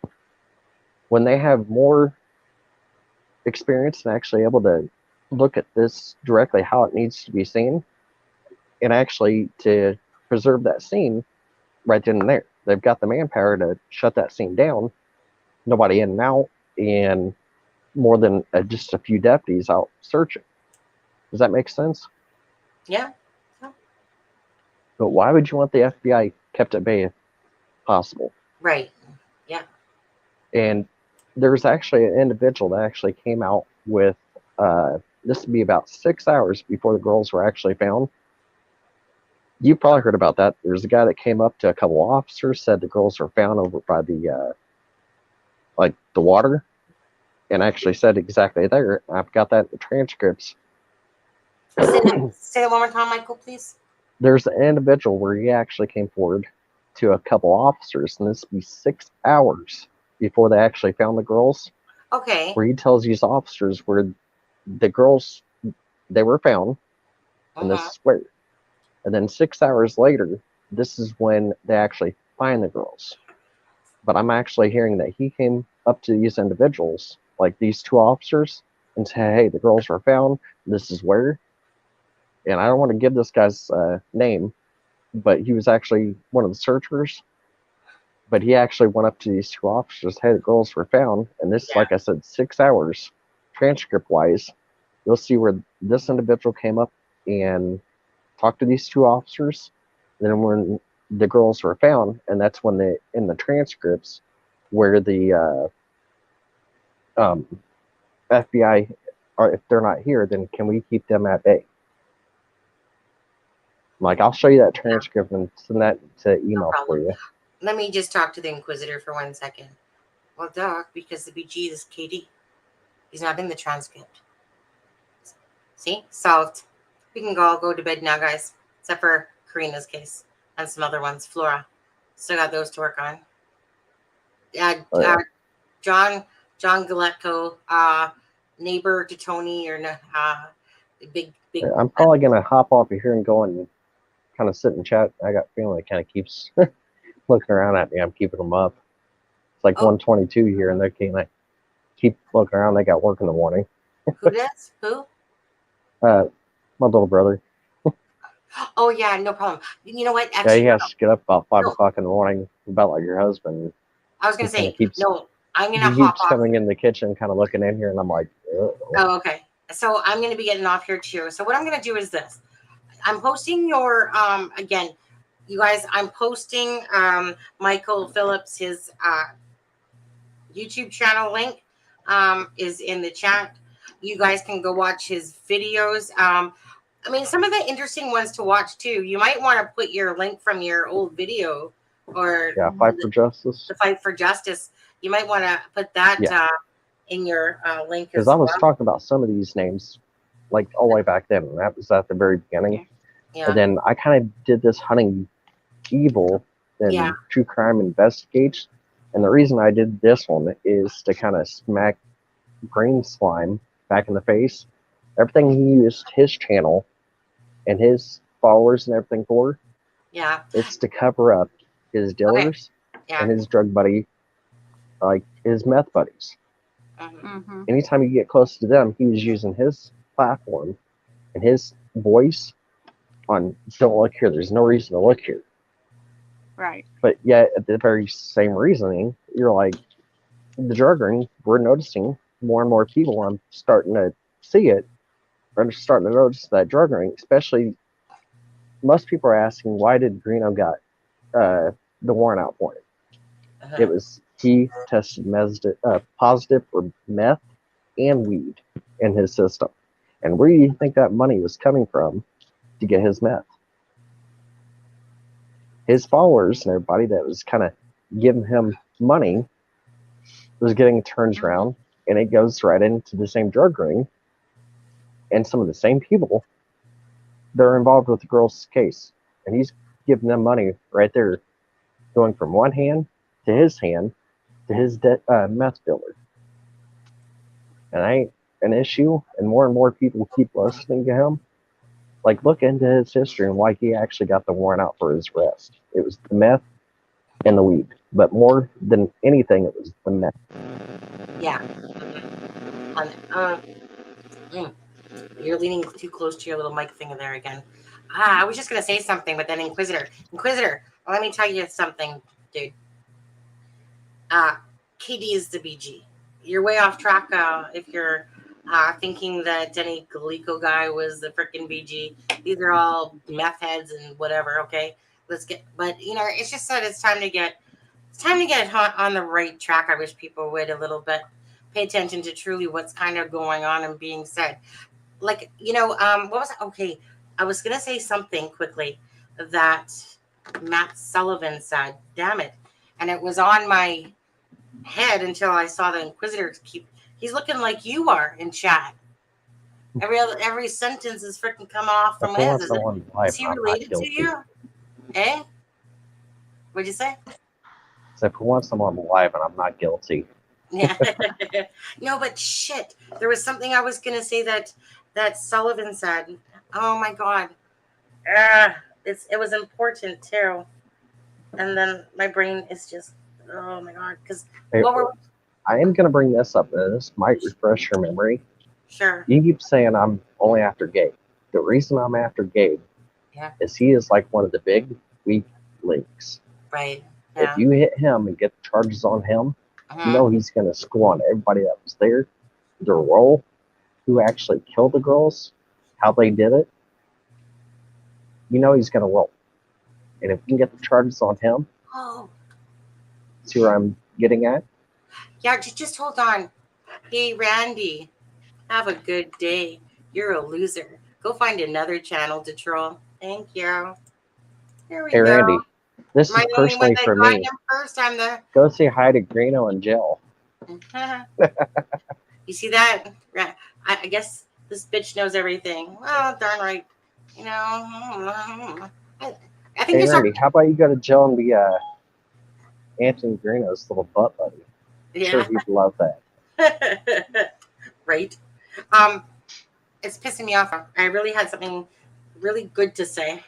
But the one reason I'm so hard on when it comes to Gabe is the 5 W's you need to get convictions: who, what, when, where, and why.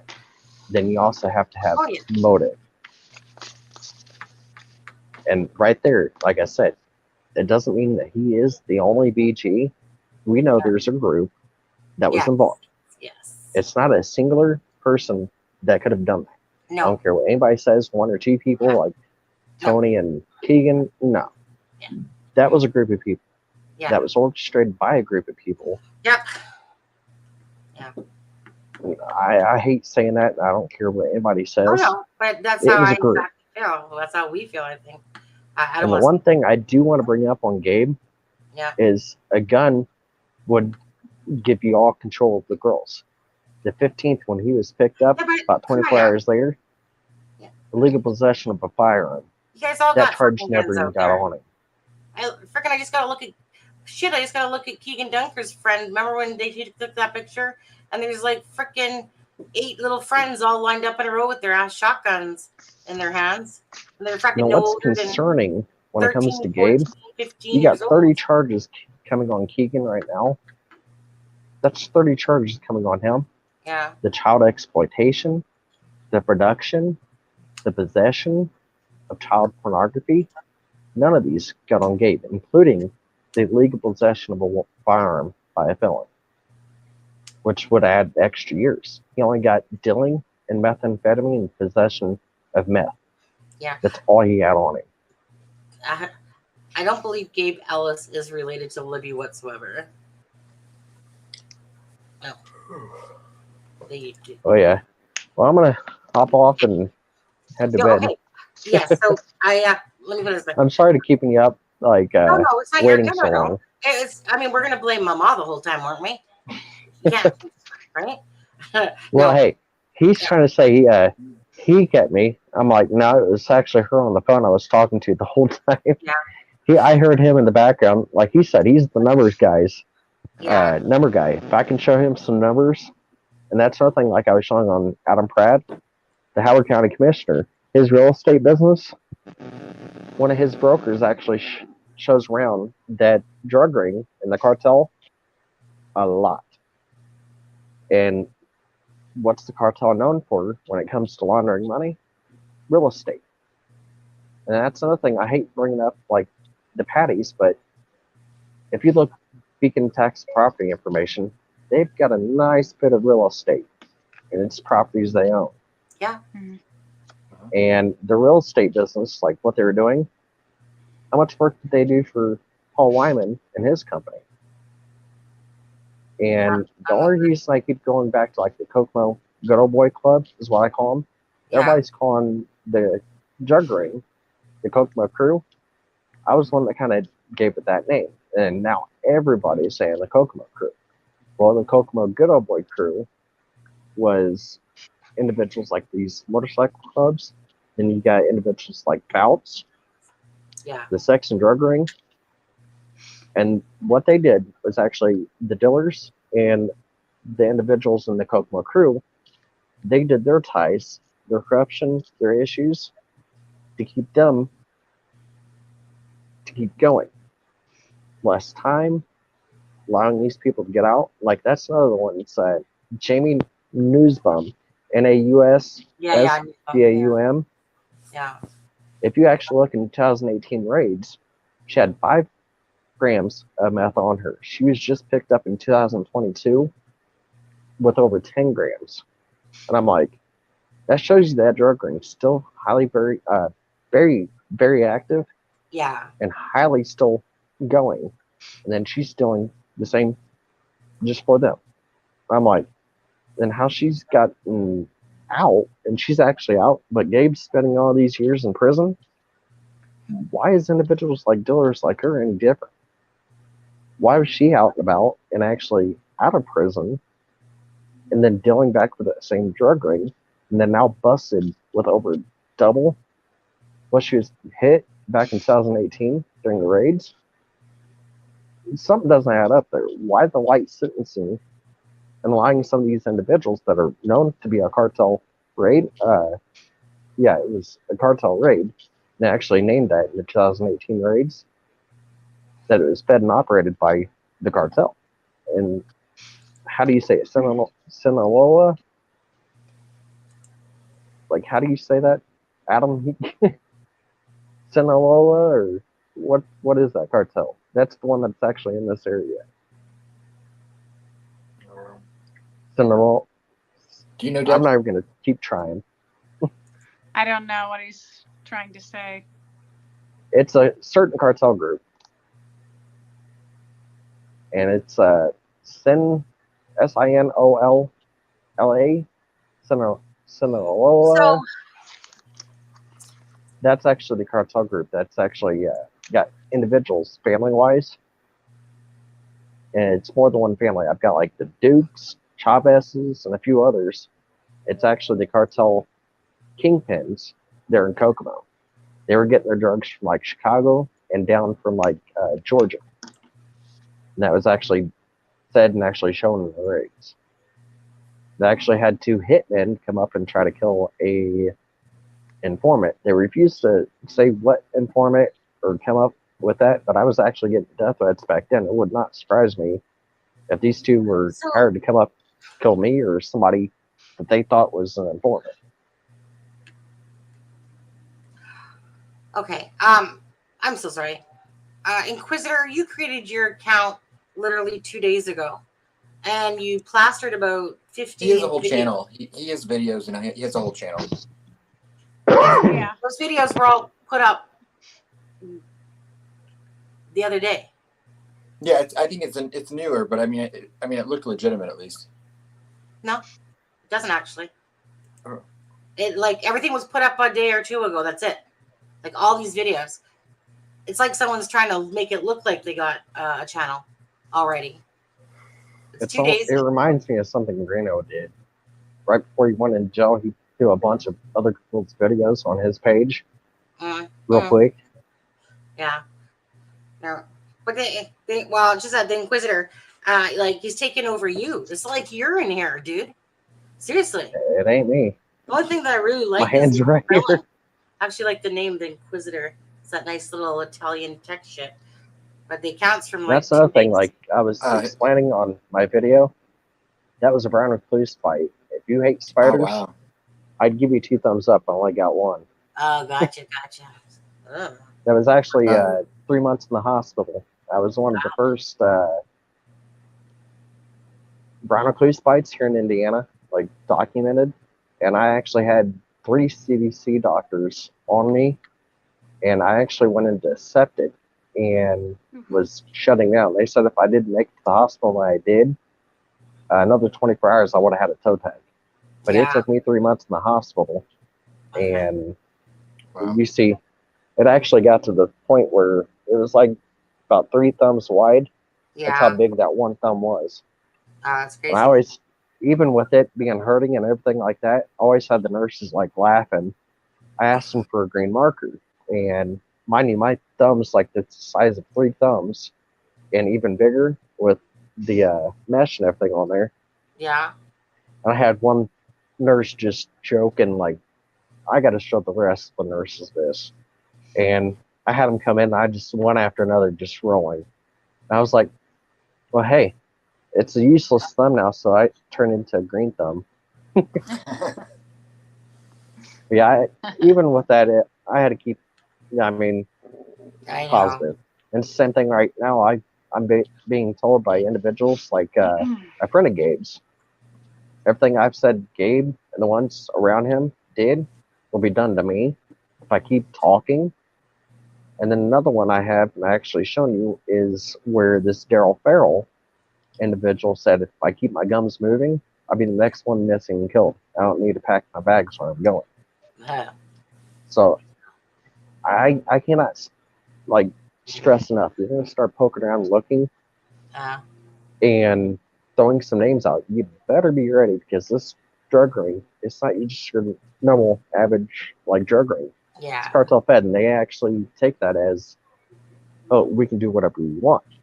Right. We can shut up whoever we want. Nobody's Sounds going like to your touch brother us. might get you first, though. Hey, I'm gonna let you guys get off here. Hey, you guys have a good night. All Yeah. right. Okay, Thank Mike, you. thanks for coming on. I dropped your channel on there. Again, start working on your videos and whatever. I don't mind Well, promoting another thing is, I'm going to start showing a lot more is the names in and around this drug ring. Yeah, and then back to what cases they're showing around, like Delphi, Flora, Logansport. Daniel Haidt, the guy that actually was the dad of the kids killed in the Flora fires, when he actually went to get told that his kids were killed in the fire, he was actually found he himself dead. And one thing is nobody wants to look at too is the two individuals, the mom and son, they're actually friends with Gabe Ellis. I have a question for you. Are you sure it was my mom that kept you on, or you that kept my mom? A little of both. We started talking about a few You said things. 5 times you're gonna go now. But hey, I'll let you guys get going. Well, I really Night, guys. need to get going. Hey, thank you, Hunting. I can tell you're passionate about everything, and you seem to have a lot of information. Yes. Yeah. Oh yeah. Thank you. And I do appreciate that. And I'm sorry if I am short sometimes. I don't have a lot of time. And I don't have usually time. Talking to you like face to face, even if it's like in a Facebook group, it's so much easier.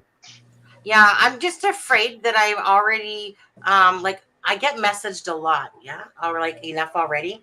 But like if I was home all day, and it's only I've only been home because I've been sick. But if I was home all day and had time, I just don't have the time. And now you're looking, oh my god, my head. Your head's killing you. And I'm just like, yeah, because I already got people that freaking spam me sometimes in Messenger, and I'm like, oh, dude, I'm just probably asking for trouble if I add you to it, because you're probably just gonna be like, say, Mama, like even Mama seen, it's like I'll show you something, and then either go back and actually let you see some of the things I've actually posted, and let you kind of like sit it and kind of milk on that and kind of go over it. And then when she's ready, she'll kind of come back and be like, okay, what's next? And then I show the next thing, kind of keep doing it that way. It's a whole lot easier than emails. I just, like I said, I'm not trying to be rude to anyone, but I just said, like I said, I just, with enough things going on, I just have to go like, okay, look, like tonight, like get your ass on. Dude, we already talked about this. Honestly, you've left my brain hurting a lot. I know you got a lot of care. And like I said, I want you to showcase what you're saying in a better light so that people... And I'm calling Deb out on something. I'm like, out of all you guys, the one that's closest to me right now physically is Deb. I guarantee she's just right back over that way. And a rich little suburbs over there. No, I don't got that rich little suburb. I'm out in the sticks. But yeah, little Miss Rich thing over there in the suburbs, like. Yeah, the one in the middle. This one up here in the middle. Yeah, the one in the middle up there. She's like the housewives of the suburbs. Mm-hmm. Yeah, I know. When she goes off camera, it's because one of the servants has come to the door. Like, give my tea and my crickets, thank you. Okay. Poor Deb. I'm sorry. You guys love you, suck. Deb. She's like, hey Butler, I need a water. I got one. There it is. See, he showed up like off camera. Butler gave her a water. You guys are crazy. But for real this time, I'm gonna hop off and you guys have a good night. Have a good night. Let's see if you beat it. Take care, Michael. Thank you. Bye. All right. Thank you. Take care. Thank you. Mama, do you have anything to say for yourself now? You see the predicament now. I was not the one who kept him. Sure? It sounds like someone else in your house wants their own YouTube channel. Yeah. I want the money. I just want the money. He's working on wanting to start one. So, What'd you say, Mama? said he's working on wanting to start one. Yeah. On there. But oh, love you guys. Good night. People are getting off. Happy birthday again, Joanimal. Oh yeah, right. Happy birthday again. Okay. I'm actually beat myself. My brain is hurting. Anybody else's brain's hurting? Mine's hurting. Mine's been hurting all day. And I have to go to work tomorrow. I still feel really hot though. I just wish that would go away. I need to go in front of my air conditioning right now. So who's this Inquisitor person? It's Will Graham. The guy that sits there and goes, "Let me be the first to," or when people, is that the guy that what's the one I want to say, where he does a review of somebody singing or something, and he's like, Oh, I don't know. How with the big cheeks? I know that he's the one that did the video that showed all of the fake profiles that yeah, and then it kind of went back and forth and in and out. Yeah. Yeah. Maybe he's just saying it. Maybe it's not him, because I just saw him. I see him do videos. Well, he said that he got mass flagged. Oh, did he? And yeah, he said he just started this new channel. We'll see. We'll see if it's true or not. Either way, his content seemed pretty high quality as far as when I looked at his thing. But yeah, but the reason why I'm gonna think differently is because Will Graham is new to the case of Delphi. He's been looking at it, but he's new. This person that's talking doesn't talk like they're new. Do you know? Because time will tell. Yeah, time will tell. I can see. I just wonder how you get that font. I want cool font. I don't trust you Why yet. don't you like the font? Well, you have to be cool first, Adam. Uh-oh. What fog? Who came up with that one? You or your help, Deb? Yeah. Crazy is good. Normal is overrated. Who has fog? Oh, was there fog? I need fog. I can have fog. I can make fog.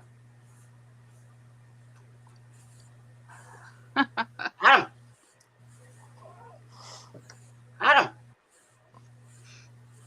You see me? Oh, I see you.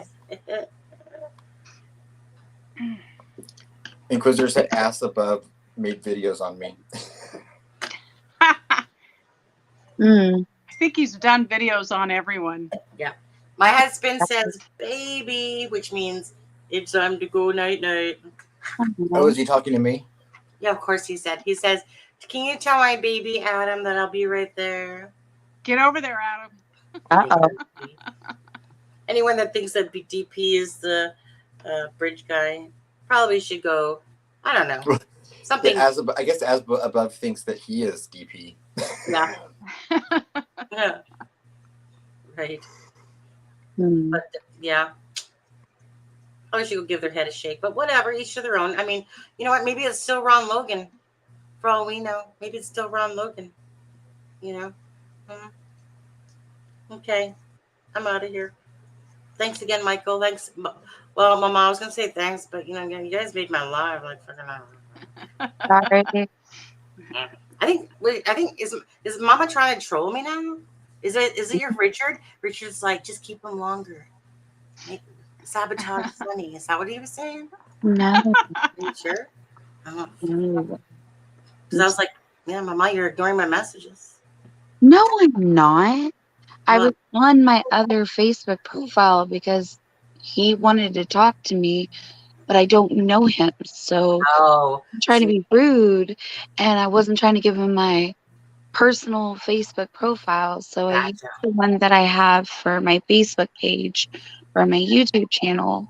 Gotcha. So when you guys were messaging me, I wasn't getting the messages notification because I was switched over to the other account. It's okay, Mama. I, I did tell him, I was like, I don't want to keep you long. You know what I mean? He's like, no. It gives me a minute to smoke a couple of cigarettes before, you know. So I was like, hey. And then, yeah. Yes. Oh, they had a little smoke party. That's what I happened. think that, we were just having a little bitch fest. And so Peace that needs to go sage now because of all the negativity that between myself and out loud thoughts. It's all right. Chrissy, I'm excited to see your videos that you're working on. I am too. I'm so excited. I can't wait. I really like cases that have a lot of pieces and intricate pieces like this one. Right. And there's so much that goes into all of it, but it's going to be really interesting to see when Ham Hub actually goes to trial for Betsy Fria's murder. And yeah, I'm looking forward to that, honestly. Cool. You guys, I'm so sorry, but my No, you're fine. I know he's just yeah. I hope you feel 100% better next time we see you. Yeah. Yeah. Okay, Mama, you take care. Thank you so much. Yep. You too. Bye. Yeah, bye. And Deb, thank you. Adam, thank you. Love you guys all. Good night, Deb. Jenny, thank you. Jenny's over. I'm not even sure she's watching. But anyways, you guys have a great night. Thanks for watching. And Good night. Good night, everyone. Good night. Bye. Good night, John Boy. Good night, beautiful. Bye. I'm talking to me. I'm just kidding.